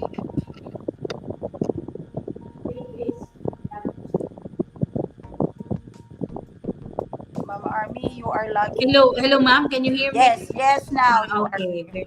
Sige, ma'am. We will answer more of our participants' questions later, ma'am. I believe you still have some points in your slide. You may continue with your presentation, ma'am. May electric fan na naman, ma'am. Oo. Nagpalamig ako eh. Okay. Sige, ma'am. Thank you so much. I like that question. It's ideal that our students' reading proficiency is equal to writing proficiency, but that will take time. That will take time, particularly the latter. It is developed last. Therefore, advance their reading skill so that they can begin with their writing. Okay, more advanced is reading, slowly they build writing skill. Next. I now continue with my talk. Where did I pause? Okay, this is now how we deepen. May I repeat it again the second time around once more, twice, to be too emphatic about it. The curriculum is so broad because it tells you the yearly coverage, the quarterly coverage, yes, but not broken down into weeks for instruction, not broken down into daily for instruction, and not broken down into minutes. What you do as a teacher is to break this broad curriculum into segments of your instruction with time allotment, weekly, daily, by minute. That's what we're doing to have in your self-contained classroom. You are an only teacher with 5 subjects. These 5 subjects you want to unify so that there is a seamless lesson discussion, putting the concepts into proper relationships, connections. That's what we're doing now. I have unpacked the first quarter partial part of grade 1 curriculum with 5 subjects. This is what we see. I saw that reading literacy can be my focus and other subjects could be my topic and my support. My instruction could evolve from introducing the skill and the concept, developing the skill and the concept, and mastering the concept from day 1 to day 5 of my instruction. My depth of discussion dictates to me how much time I should devote to teaching. If it is to introduce, it should not be as long as the development of my lesson, correct? And if it is the mastery lesson, I should devote the most of my time for that. And all throughout the week, I must have this content and skill deepening. Okay, this is what I saw. I could talk about phonological awareness. I chose segmenting of sentences for week 1. I'm going to introduce first because this could be day 1. Introduce and a bit of development. Now, I have 200 minutes a day for 5 subjects. So, for 200 minutes is equal to 100 to me. I allotted 20 minutes for introduction. For development, we have 30 minutes, 30% I should say, and that's 60 minutes of your 200. Using the language, to introduce the use, again, because it's just introduction, only 20%. For development, always I put 30% longer. And for mastery, I could have 40%. 10% now can be devoted to evaluation. Okay. Ibig sabihin, ano ang 20 minutes? 20% ng 200 is 40 minutes. Tama ba? So when I introduce something, I just have to devote 40 minutes on that something. When I develop it, I should spend longer time. I allot 30 minutes there. 30%. And 30% of 200 is 60 minutes for developing of that skill. But if I want to master for a mastery, that's 50%. Tama ba? So 20 plus 30, 50 plus 40%. No, I should have 40% for mastery and 10% for evaluation. Convert into minutes. This is how you allot it. Next slide. Okay. Now, how do we teach? For example, naplano nyo na sa week. Nakita nyo na, week 1, quarter 1, day 1. How do I teach day 1? Yesterday, we talked about multimodal, multimedia text, different modes. I could sing, I could write, I could use facial expression, I could have music, I can package it, I could have audiovisual, I could have audiobooks, I could have using the technology, music, background music, and so on. Apply your approaches and strategies. What do you know? You know Marunko approach, MSAIO. The 4-pronged approach you have from developing genuine love for reading, language, gold, grammar, and so on. You may now use. Again, these are not dictated by the curriculum because it's your choice. But yesterday we said when we teach, use is mind fact. Should be systematic.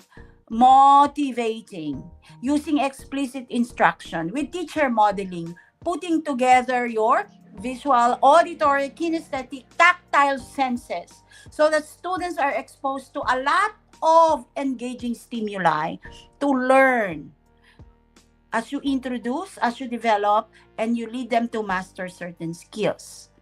Next.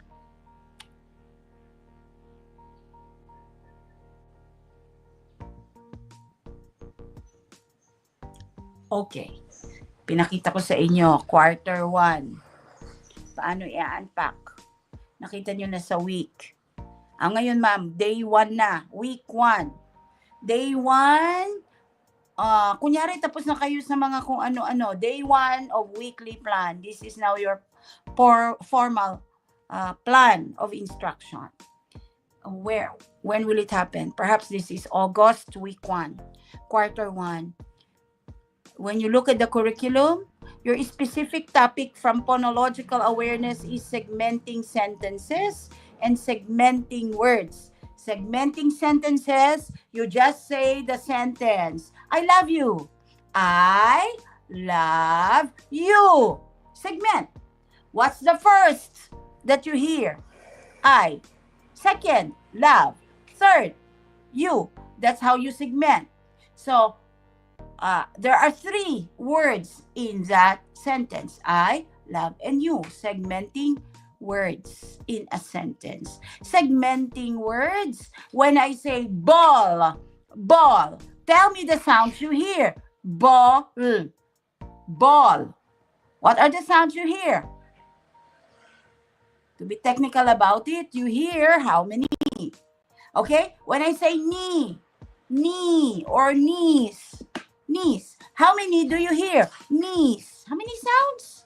And you're counting the sounds, not counting the letters, because this is phonological awareness. Because this is day 1, and I would like to make it very engaging and filled with fun, I will just introduce, tama ba ako?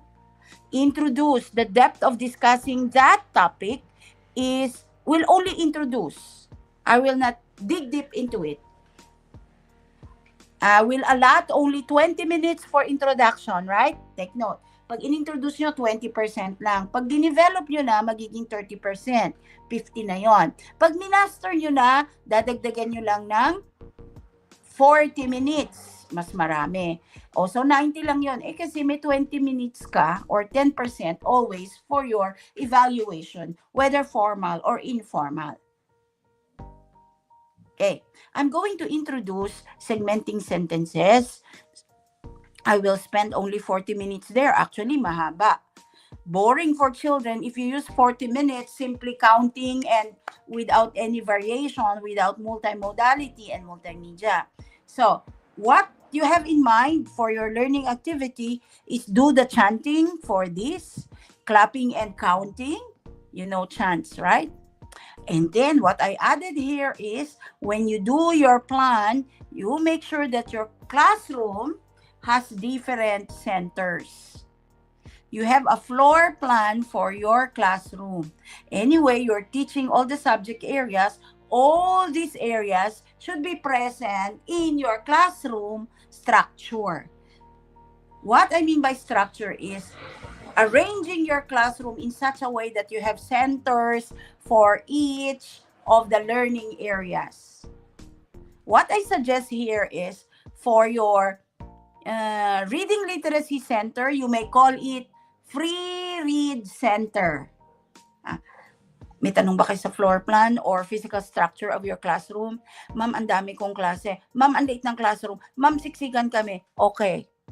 But to help develop your instruction and to facilitate ease of learning, better to have one area, no matter how small, with materials and label that one area related to the subject that you teach. So you have reading literacy area, that one corner may be your free read center. I am looking at the last column, no?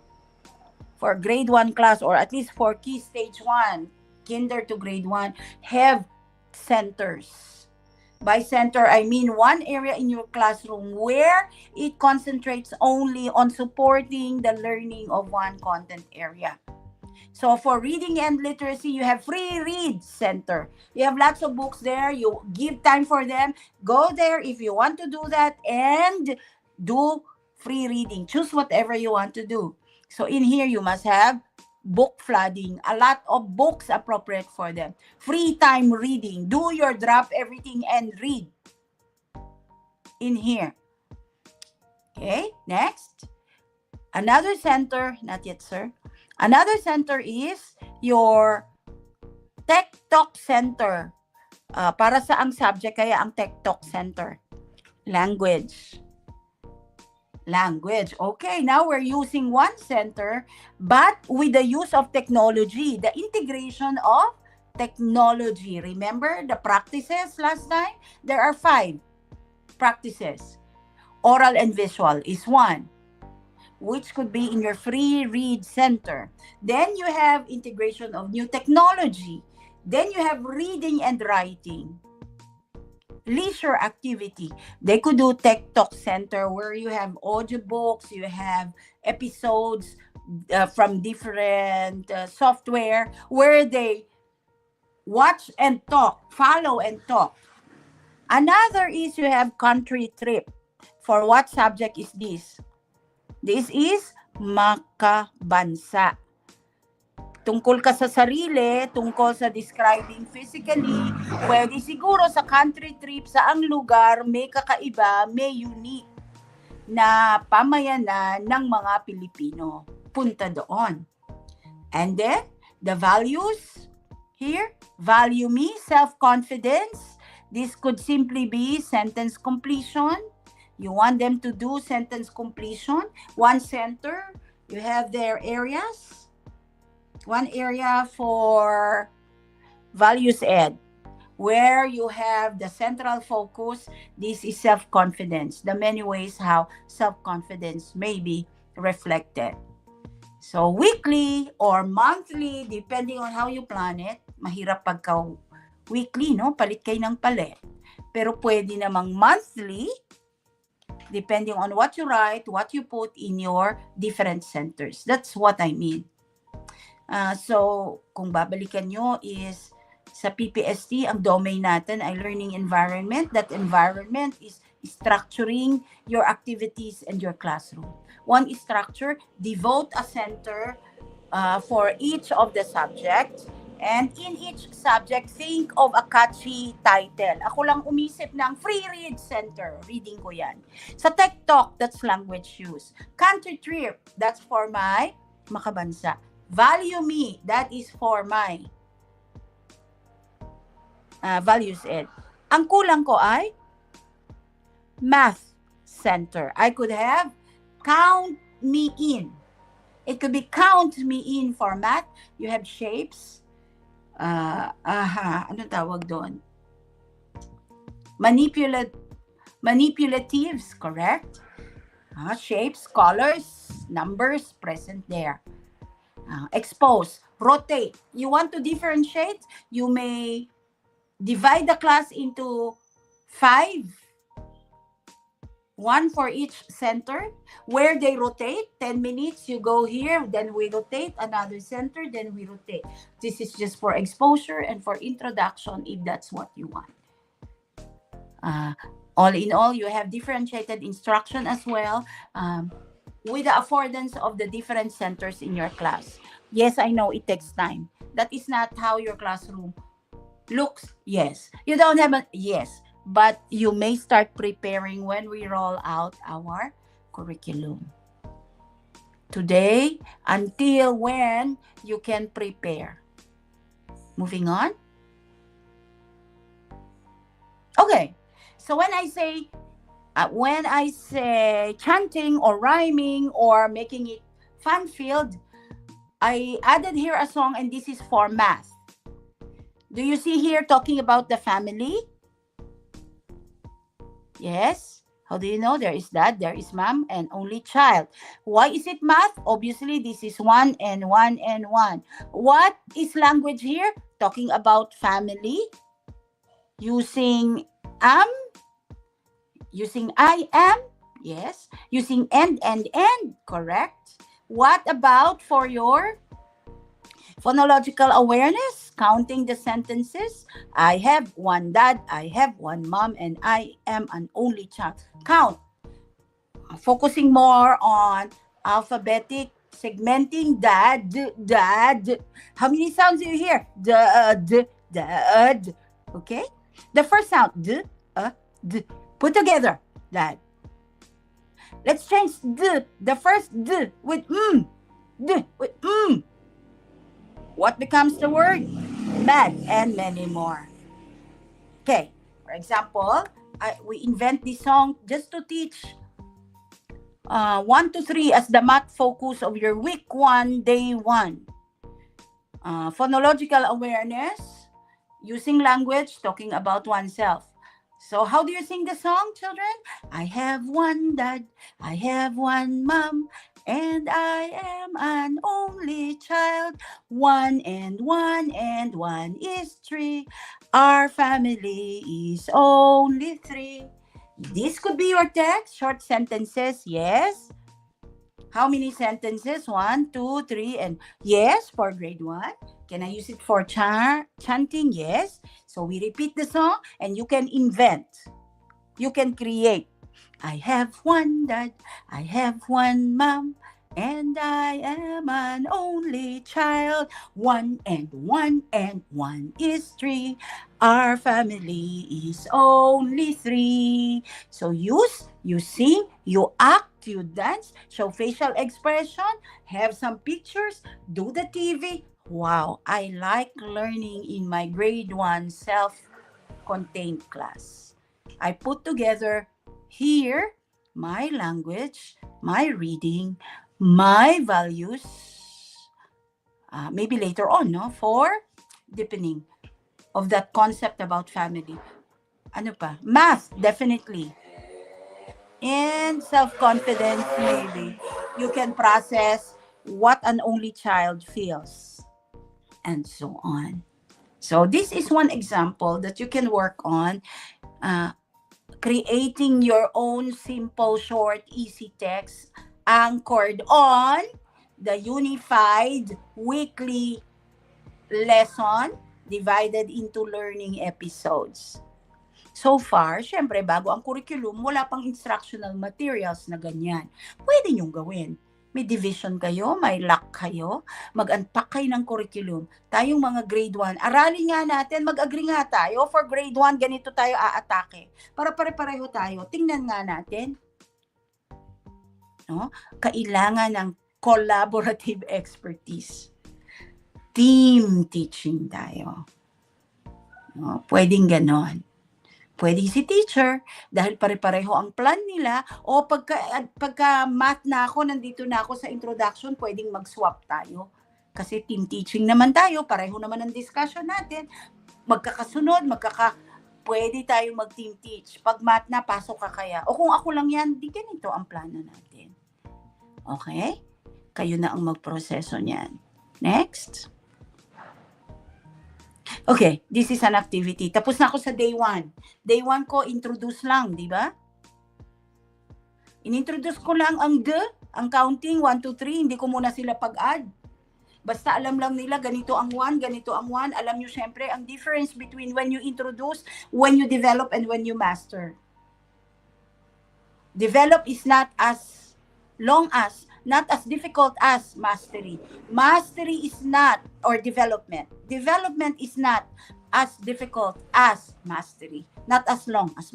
Mastery is the most difficult, hence the longest that I allot time on. Okay.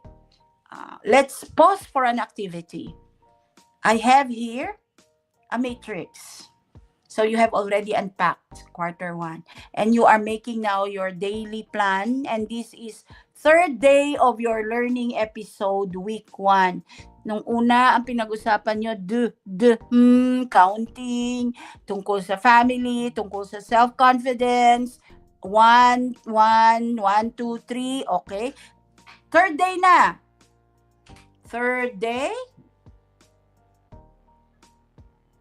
of your instruction time? How would it look like? What will be your teaching focus under phonological awareness? Kanina, segmenting words, segmenting sentences. Yun pa rin ba dito? But what is your specific topic? What's your depth of instruction for that? Kanina, inintroduce na natin yan sa week 1. I-introduce nyo pa rin, day 3 na. At kung ano ang depth of discussion, ilang minuto ilalagay nyo dyan. Okay? Sige, fill in the matrix to plan your day 3 of first week. Language use. Ang language nyo lang ay expressing oneself, answering question, simple question, or following instruction 1. One instruction only. Pili kayo dyan. Ano ilalagay nyo? Anong particular topic? Gaano kalalim? Ilang minuto? For your values ed and makabansa, what about family, self? This is self-confidence, what natatangi, individuality. Paano nyo palalalimin o mastery na ba yan sa day 3? Anong role ng math? This time, nakita niya lang ba nila o naisusulat na nila? Nakita at naisusulat na. O nakakapag-add na ba sila dapat sa day 3? Sige, I'll give you time. Fill in the matrix to plan your self-contained classroom in a unified manner where reading literacy serves as your focus. Go ahead. We're pausing and we're pretending that you are working on it, right? Since I cannot see you, I just assume that you are very engaged, very highly motivated working on this. In 1 minute.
And you are done.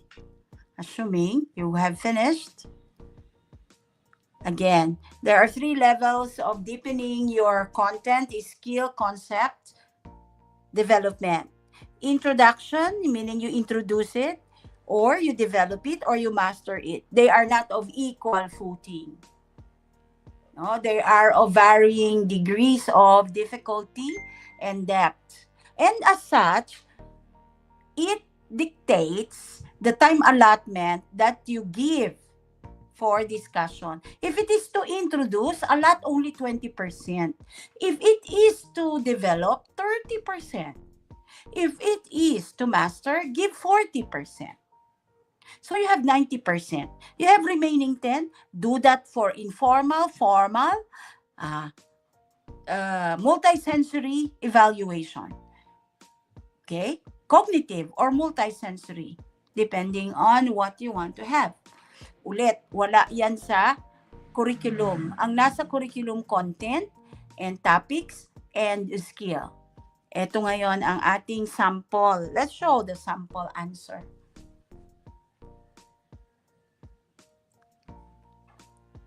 Next slide.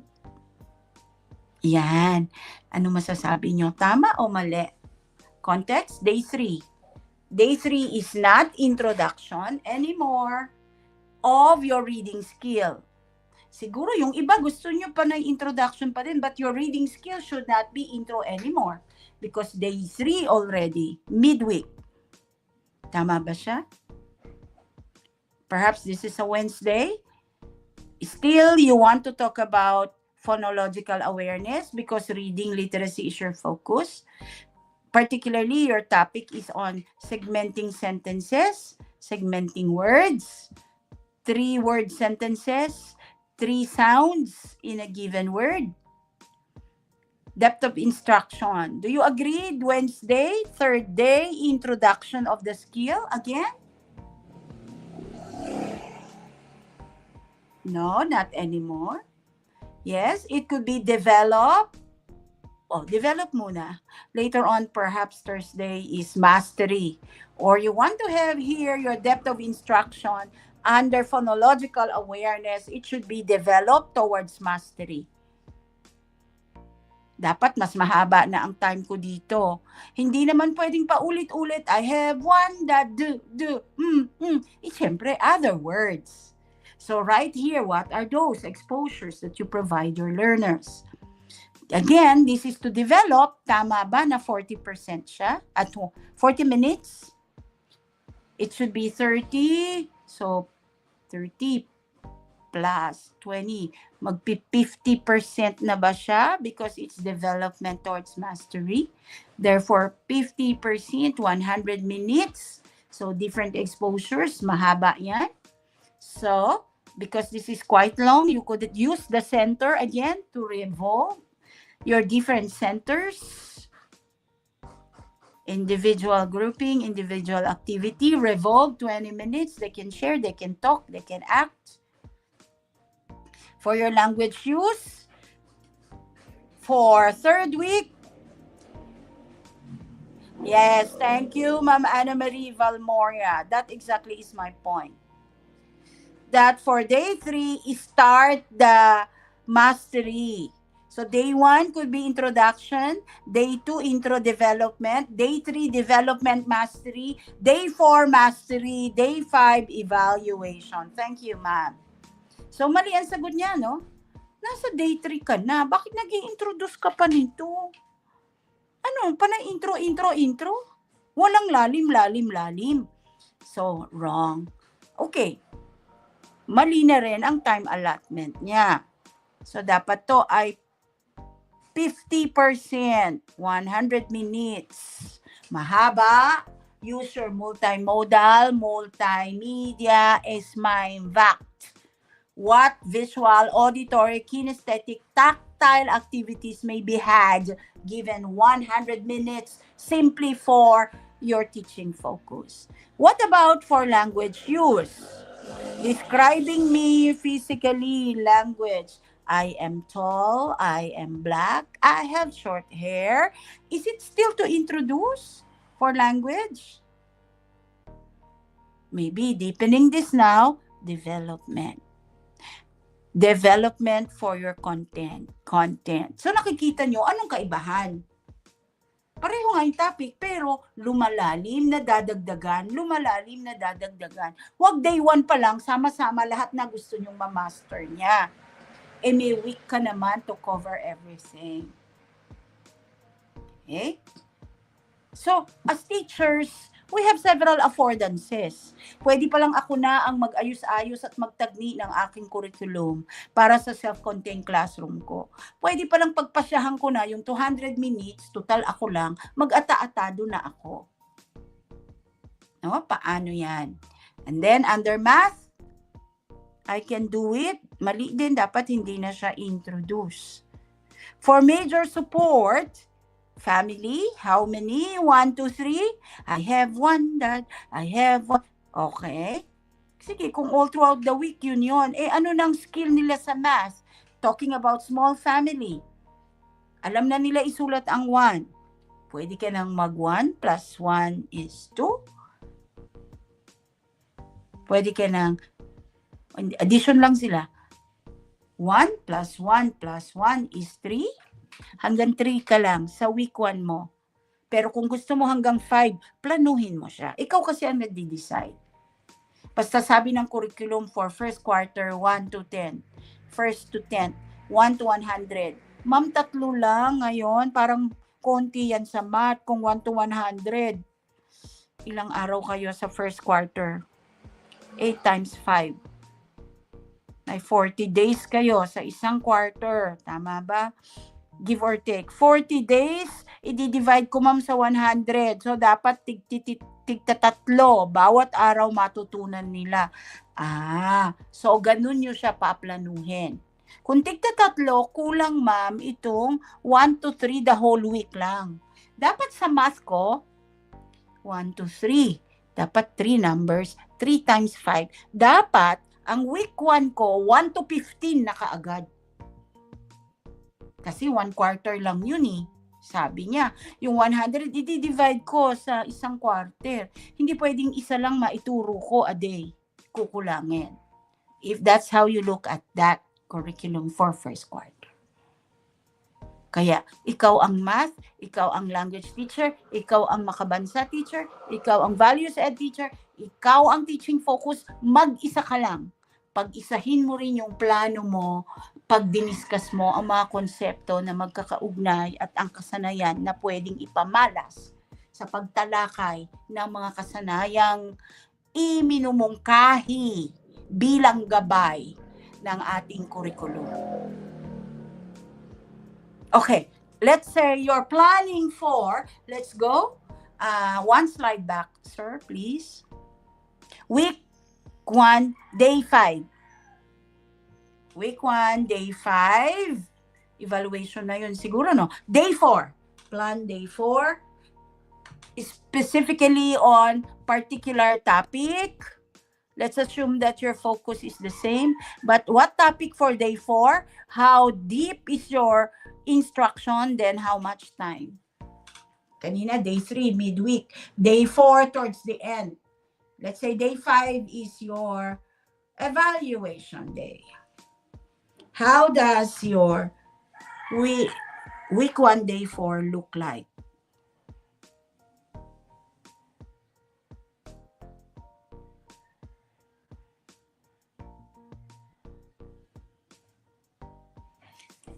I'm giving you time to imagine it.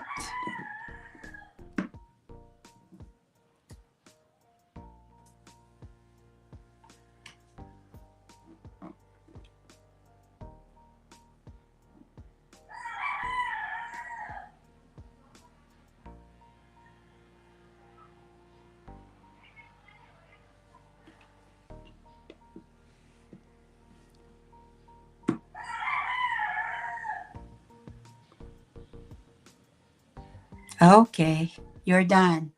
Because this is day 4 of week 1, your topic may be the same, your concepts may be the same, but your instruction here, it should be towards mastery. This is where you do the reading and writing parts.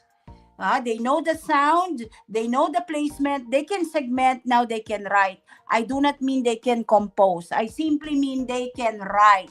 By writing, I mean holding something and making a mark on something.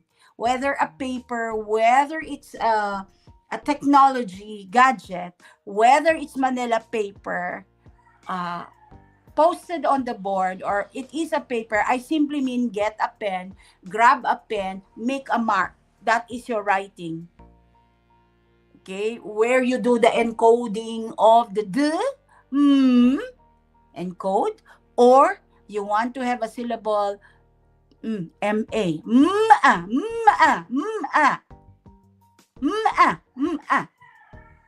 Okay, because this is mastery, more time for it. So 40 and so on. Last day, you could have your evaluation. Spend 20 minutes or longer. Okay. Next is day 4, mastery leading to application. Ma'am Fatima Q. Mendola. Yes, that's what I mean. Maybe you can do your depth of instruction that way. Intro to development, development to development, development to instruction, or development only. Intro, development, mastery. Intro to development, development to mastery, mastery, then evaluation. If the depth of your instruction goes that way, you can see where actual instruction on the focus happens, whether you are deepening or not, whether the concept is expanded or they remain only members of the family, only members. But it says it's about individuality. It's about your role. It's about having self-confidence. Ang dami na for week 1 lang. So, break it down. On my next slide, let's have the abstraction now. Take a deep breath and ask yourself, teka muna, nalito na ako, ma'am. Nalito na po ako. Okay. Nalibugan, ang sabi ng mga taga ibang lugar, no? It's a bit confusing. Well, I said it's cognitively demanding. You know, to look at the curriculum really is a bit confusing. Now, how we let go of the chaos and see some organization there, particularly in our self-contained classroom. 1, a lot of preparation is demanded from a grade 1 self-contained teacher. I think I am highlighting here the self-contained instruction, which appears to be spending more time with children like when they are at home. They spend more time with the more knowledgeable others. They spend more time with you. How do we define self-contained teacher? Where majority of your instruction time happens with the same group of learners. 50% or more of instruction time happens with the same group of learners by the same teacher. So you are a self-contained teacher then. That's one thing you do. Ma'am, talaga namang mahirap mag-prepare. Oo, double is your preparation as a self-contained teacher. Eh di ma'am, wag na. Eh di pa isa-isa na lang. O di sige. But take note, my topic is intensifying reading literacy in your self-contained classroom. Kung iba-iba pala, eh di para ka na rin hindi self-contained. Kasi fragmented eh. Hindi lang structure ang gustong sabihin ng self-contained classroom. Hindi lang time allotment. More so the organizing theme of your curriculum given the quarter, the period, the week, and the day. CGs are so fragmented per subject.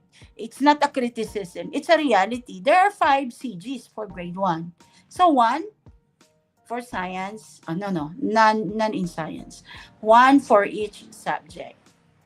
So double is the demand for you because the curriculum needs closer analysis and alignment for holistic perspective of each learning outcomes.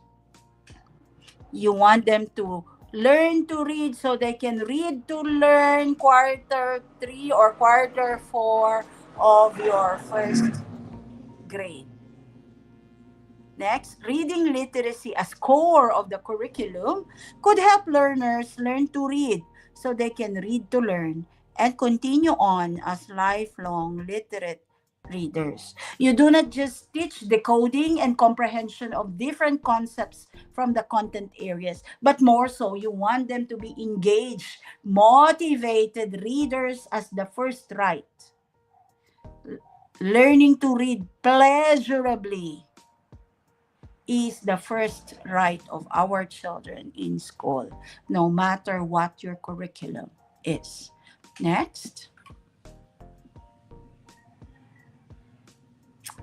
Looking at the curriculum alignment matrix, the one where I showed you teaching focus, language use, content, and support, teachers need to unpack content and themes to particularize and specify them.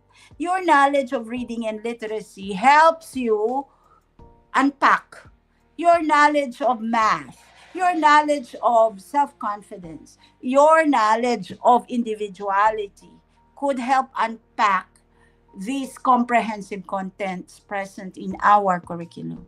The depth of instruction dictates your time allotment. You are motivating, but you are allotting a lot of minutes more than your instruction time. There is something wrong with time allotment there.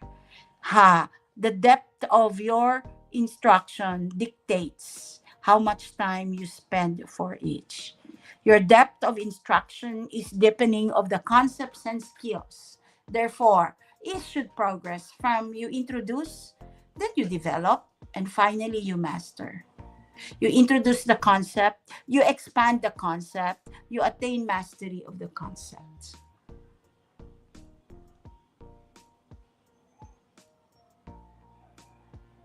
Next, please. Let's apply. Assuming you are in my class and we are in face-to-face on-site situation, I'll give you 30 minutes. Study the next part of the curriculum guide. First quarter, next topic. Okay? Study each CG and unify them to create a holistic view of the curriculum. How will you do it? Look at reading first. That's your focus. Match it with the language used given the quarter. Wag mo namang nasa first quarter ka, tinitingnan mo na second quarter. That might be possible, but I hope you work within the quarter range of our curriculum. What content from values education and from makabansa? And use math, which numbers to support, and can be linked to all the focus and your content. Unpacking of the curriculum matters requires content knowledge mastery. Yes. Yes. What you give, what you teach is what you know. What you know is what you give. What you don't know, you do not teach. What you do not teach, you do not give. Di ba minsan sa curriculum merong hindi mo alam? Ay, lalagpasan ko to, hindi ko to alam. Magtuturo ako dito mga matagal-tagal kasi alam na alam ko to. Attain balance. If you don't know, then you can know.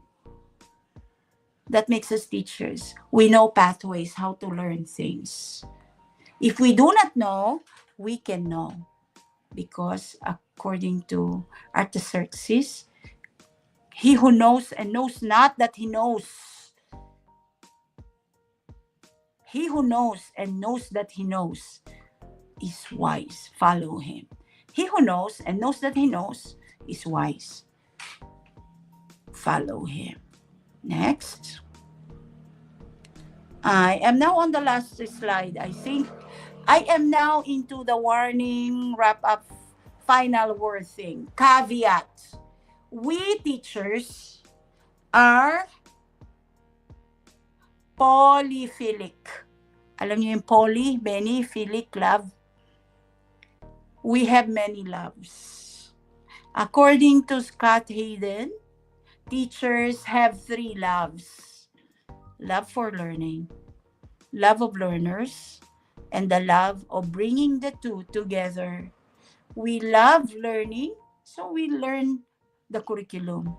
We love learners, we simplify, we study the curriculum, and we deliver it in an engaging manner. And we put these two together so that in the classroom, our students can also love learning. Teachers have 3 loves. Love of learning, love of learners, and the love of bringing the two together. I hope that today has been a productive, mind-boggling, a bit confusing, but amidst the chaos, you see something that can be done to see an organized, systematic way of delivering our grade 1 teaching. Thank you for this time of being with you. I already mentioned my references. Daghang salamat. Maraming salamat and thank you for sticking with us for 3 hours or so in this session. I give the floor back to Ma'am Army. Hello again. Once again, thank you so much, Doc Gutierrez, for the very profound discussion on the said topic. Doc, marami po tayong mga tanong ngayon and I hope you're ready to answer their questions. Are you ready, Doc? Baka. Let's see. Well, let's try to check now. Tingnan natin yung first question ni Ma'am Zaida Barameda. Yun yung first question niya, Doc. Any suggestion po sa strategies on how to teach reading to learners with difficulty in remembering the phonemes?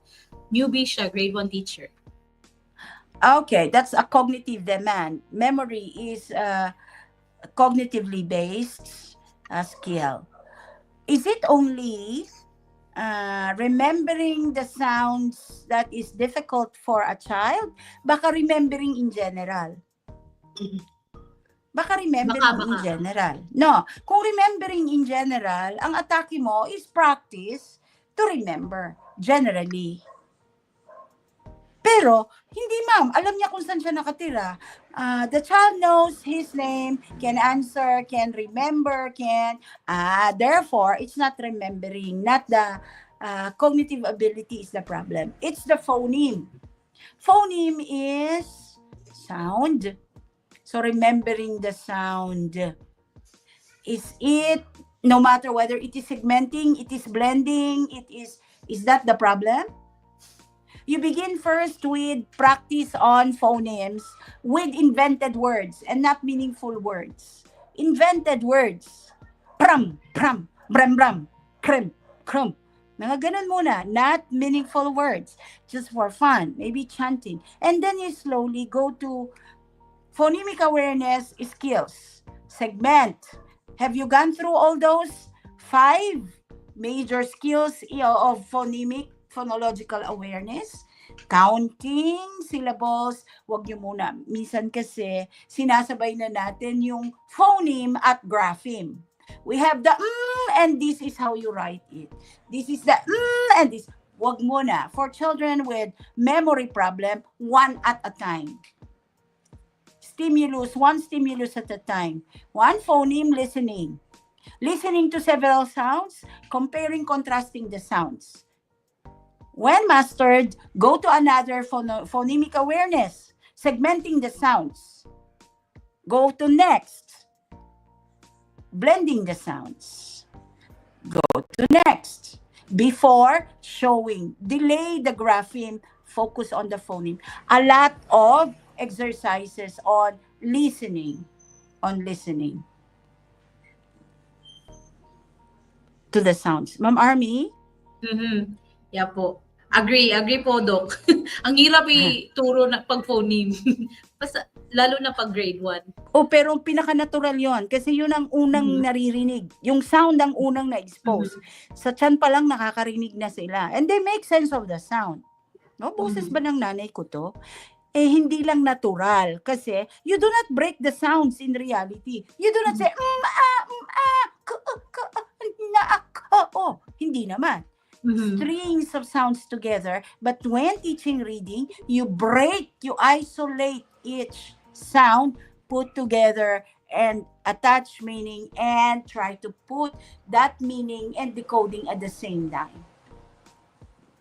Ganda po. Yun, maalala ko na yun, Doc. Yung next question natin, Sir A.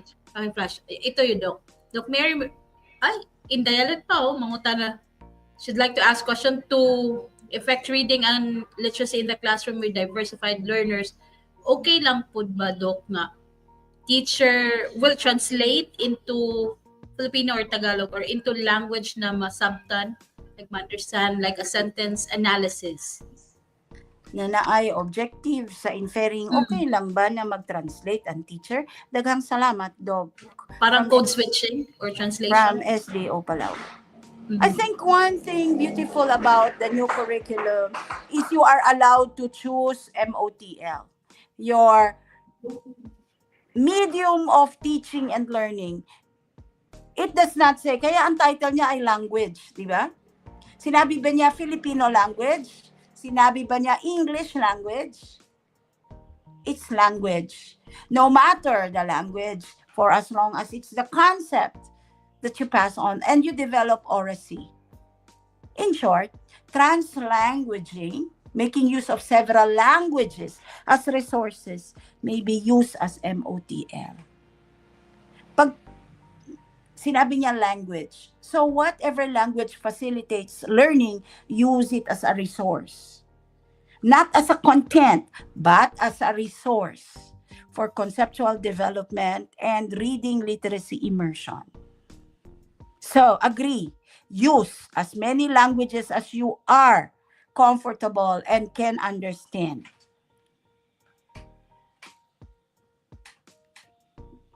We cannot hear you, Ma'am Army. You're muted.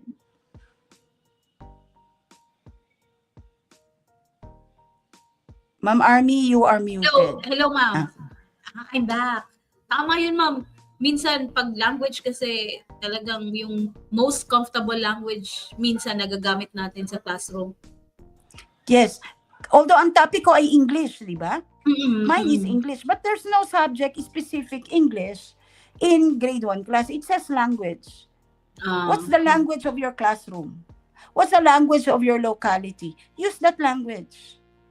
And if you teach language really, I hope you focus on the similarities rather than the differences of the language. Exactly. This sound is the same as Filipino, and this is the same as other mother tongues. Not so much on the differences. Or more so, do not teach language as a content. For grade 1, your language is used, not taught. Oh, that's very impactful, ma'am. Talagang dapat ginagamit siya. For grade 1, it's a resource. Yes. Not a separate content for language. Unless it's Filipino and English later on as our constitutional languages, as the, languages of choice, at least in the Philippines or in the global context. What about yung question ni Ma'am Mariel, ma'am? Ano daw sabi ni Ma'am Mariel? Sabi ni Ma'am Mariel, ma'am, paano po ang mga bata cannot retain mastery kahit 4th day na po? Ano gagawin natin? Iiwan na ba natin sila? Mas mahalaga ba yung curriculum o mas magandang natutunan yung curriculum? Siyempre, gusto natin ideally makover lahat. Kasi alam niyo ang curriculum, minimum competencies lang yan. Kapag hindi pa, either you apply intervention, ayokong separate, some intervention measures. Tawagin nyo, anak, halika, basahin ko ito sa'yo. Halika dito. Okay? Or, I can allow you to extend the coverage of that. Hindi pa kaya sa week 1, extend pa tayo. Konti pa. Kapag kailangan yung piliin, mahalaga ba makover ko lahat o matutunan niya? Siyempre, gusto natin matutunan niya at makover lahat. Pareho mahalaga. Pero pag imposible, kasi hindi naman ideal ang classroom nyo, sana matutunan niya muna bago ko i-cover yung lahat. No? Bago ko ma-cover. Kung ang belief natin, this is building gradually from one simple skill to the more difficult skill. Kaya nga, we're talking about how we can intensify, how we can improve our instruction, what practices can be done. May maiwan man, hindi naman 80% of your students na iwan, hindi ma-master. Pagka ganon, ako ang may problema. 80% of my students cannot. Perhaps 10% maximum of your students in class will not be able to attain mastery. That's allowable. Then for this 10, who cannot do something? I do not mean intermediate, intervention, remedial class. That's not what I mean. I mean, try to do another tactic, another approach just for the sake of this 10. Baka during their center time, you get these 10 students and spend more time with them. Habang abala sila for 20 minutes, umiikot sa center mo, your floor plan. You have your reading center, free read center, you have your tech talk center, you have your country. Sila umiikot, pero itong 10 ito, ikaw ang magbibigay sa kanya ng extra maintenance. These are the students that you spend more time with. Yan talaga yung mahirap, ma'am.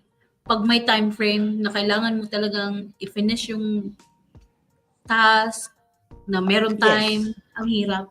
Recommendatory, suggestive, and guide Kasi isipin ninyo kung ang curriculum natin sinabi niya, basta ito sa quarter na to, ganito lang, wala na. Ganito mo i-deliver. Hindi kayang gawin ng curriculum yon. The curriculum tells you what to teach. It does not tell you how to teach it. It does not plan lesson for you. You must do it because you have different contexts as teachers. And it's minimum. Exactly. Worried pa rin. Worried yung learners natin din. Oo. On an average, no? Yan ang sinasabi ng curriculum. Okay, may tanong pa ma'am, kay Ma'am Jenny. Yes, Ma'am Jen. Sabi ni Ma'am Jenny, what shall I do with learner who is a good reader but has difficulty in writing? Meaning he refuses to write, he just wants to read. Ma'am Jen refers, good question. That's what I meant earlier when I said we are readers but never writers. We are better at reading than in writing. But for our students, we want them to read and write at the same time. Correct? This child refuses to write. That's not literacy. Literacy is not just reading. It is writing. Sige. Ma'am, refuses to write. Siguro ang problema niya ay spelling. Siguro problema niya ay capitalizing, mechanics, punctuating, many more. Sige. Huwag mo munang ituro yon. Basta ituro mo sa kanya whatever you say, you can write. Whatever you can read, you can write. Write what you have read. No matter what you use, just write. Kahit ang sulat niya ay, ma'am, drawing lang to eh. Ito po yung nabasa ko, love, cat, then drawing. O kaya gusto niya mga emoji, sige lang. Practice muna. Huwag muna yung formal language system used na English or Filipino codes. Huwag muna. Basta ang matutunan niya muna, di sige, represent. Nabasa mo, i-represent mo yung nabasa mo dito, sulat mo sa paanong paraan. Slowly, alam niya, ganito pala. Sige, pag pinakita ko itong sinulat mo sa isang tao, pag binasa niya, naiintindihan ba niya na yun ang meaning mo? Slowly, marirealize niya, ay, okay palang isulat ko to, sa akin, maintindihan ko. Pero sa iba, hindi pala. Gusto ko maintindihan ng kaibigan ko, maintindihan ng parents ko. Anong gagawin ko? Kailangan matutunan niya yung language coding system ng English or Filipino. Simulan nyo muna sa informal. Kasi ang writing naman, pwedeng, how do we define writing now? The use of symbols to represent something. Whatever symbol you use, go ahead, show me. Go ahead, show me. Sige, show this to another person. Let's see if that person has the same understanding as what you want to communicate. Pag na-realize nyo yun, baka later on, sige, ma'am, paano ko ba? Baka sa kanya namang galing yun, no? Kasi ang gusto natin agad, composing well-organized, grammatical, or grammatically correct,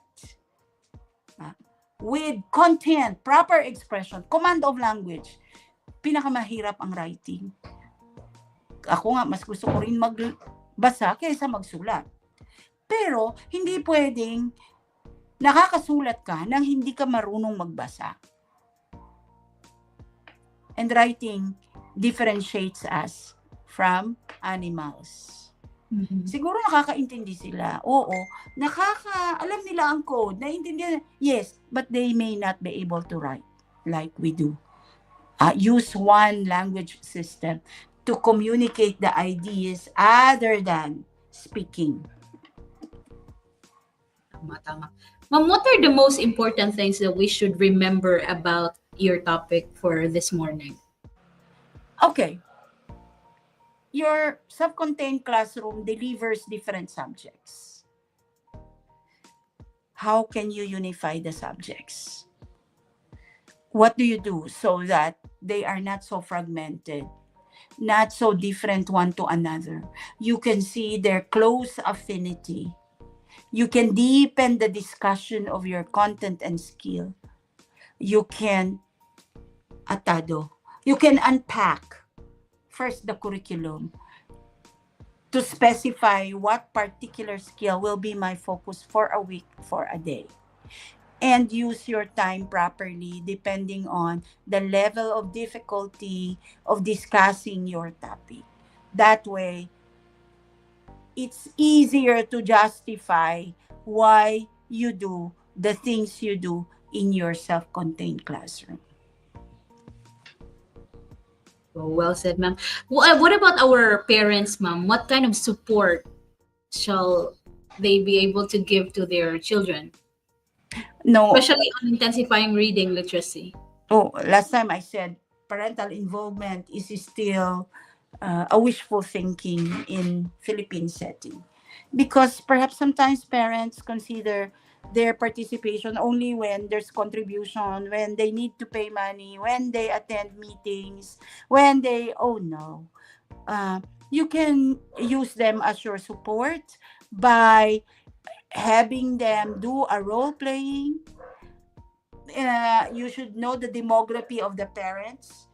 Baka sabihin nyo, ma'am, ikaw magbasa, hindi pala nakakabasa yung magulang. Baka mainsulto pa, no? You share also yung parental role that you do as a mother. You let them talk about their life, about their practices, what they do, expose them. Wag lang, ma'am, tagalinis po kayo, Wednesday ngayon, kayo na po maglinis. Support din naman yun. Perhaps what academic support we request from our parents is that academic motivating environment that they can provide in our classroom. That our students also see their own weaknesses where it comes to reading, but they are willing to learn and they can share their own experiences, how they learn. How important is this skill to them? Pwede silang lagyan nyo ng additional sa matrix, parental involvement role. Okay? Tama, ma'am. Role. Siguro doon sa makabansa or sa values education. How self-confident, why? Narrate nila, ano pong trabaho nyo, gaano ka, okay? And many more. Doon yung lagyan yan ng parental involvement. Hindi nila kayang ituro yung specific ng decoding, ng alphabetic knowledge. Hindi nila kaya yung reading focus na yon.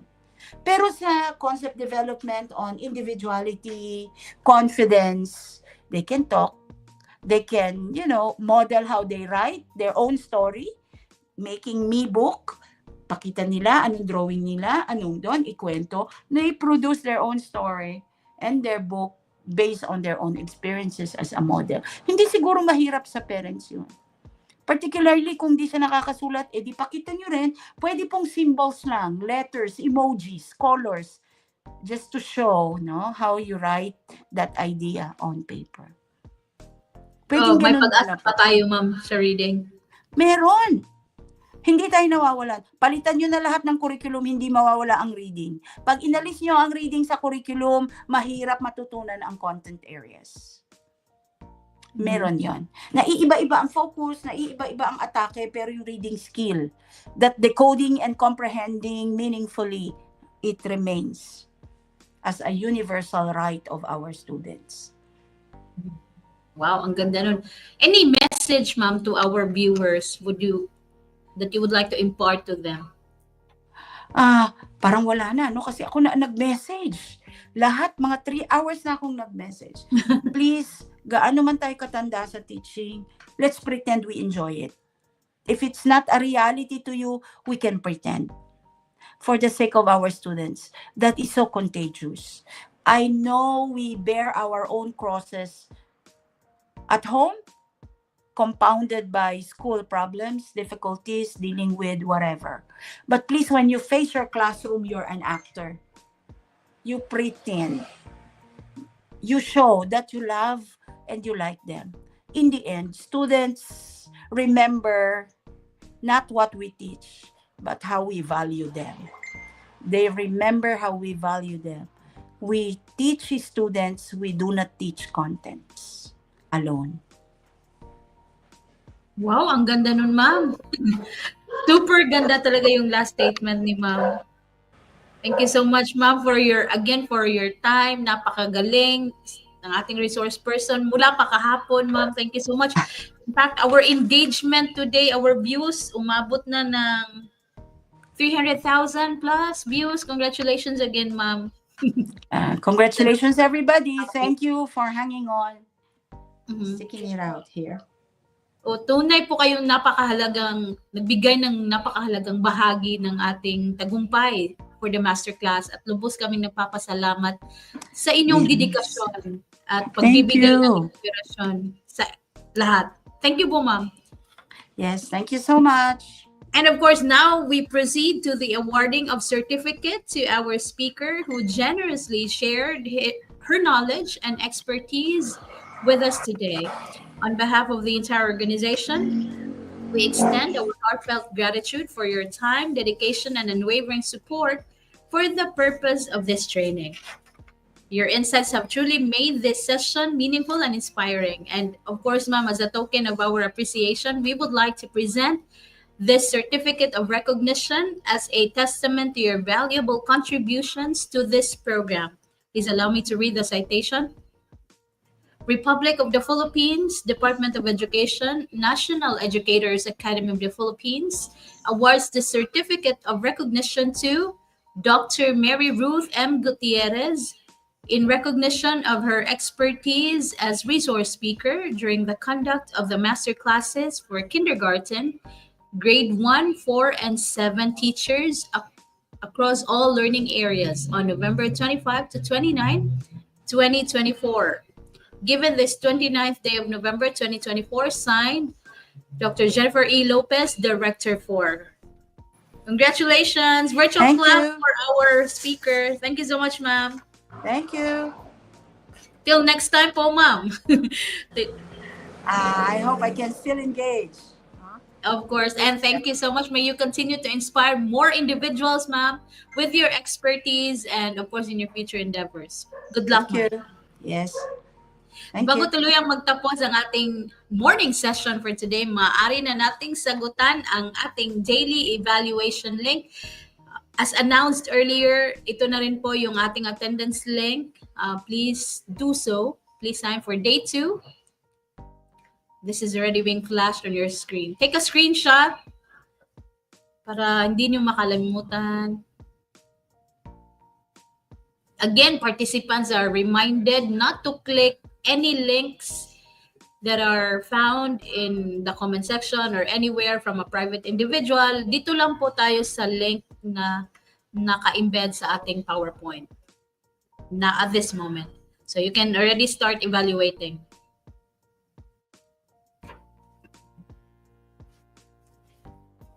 You are also reminded to accomplish all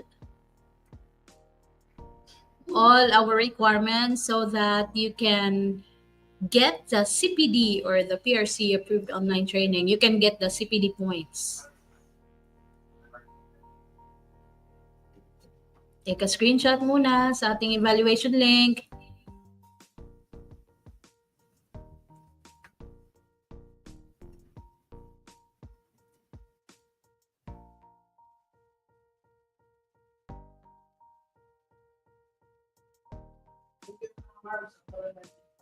Sige.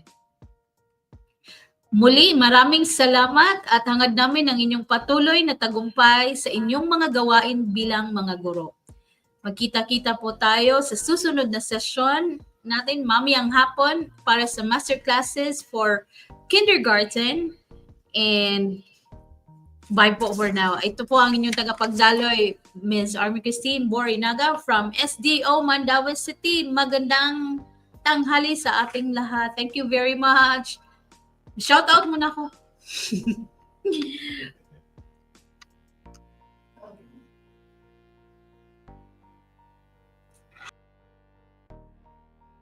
Ba yun?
Would like to give a shout out again to Dr. Gutierrez. Asa na ba yung comment, sir?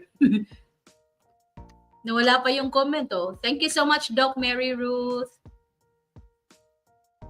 And I do appreciate your time, effort, knowledge, and wisdom, Dr. Mary Ruth Gutierrez. God bless us all from Sir Carlo Ilarmo.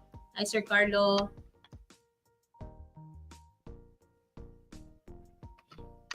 From Ma'am Mel Lacar. Thank you so much, Ma'am Mary, for sharing your expertise. God bless. Ipa-shout out dyan. Asan yung taga-SDO Mandaue City? Hello po sa inyo, taga-SDO Mandaue City. Ay, Ma'am Ems. Thank you so much, ma'am, for that very comprehensive discussion. I have truly learned a lot from your topic. Indeed, it is not the what but the how that matters. It's not the content but the skill that matters. I'm glad I'm a teacher and thank God for it every day. God bless and have a nice day ahead, ma'am. Hats off to you. Oh, ang ganda nung sinabi ni ma'am kanina. No, talaga. Wag mo ko. Talaga naman. Bye everyone. Don't forget to click the link for the evaluation day for day 2. See you tomorrow. See you this afternoon for kindergarten. Bye-bye. Happy lunch.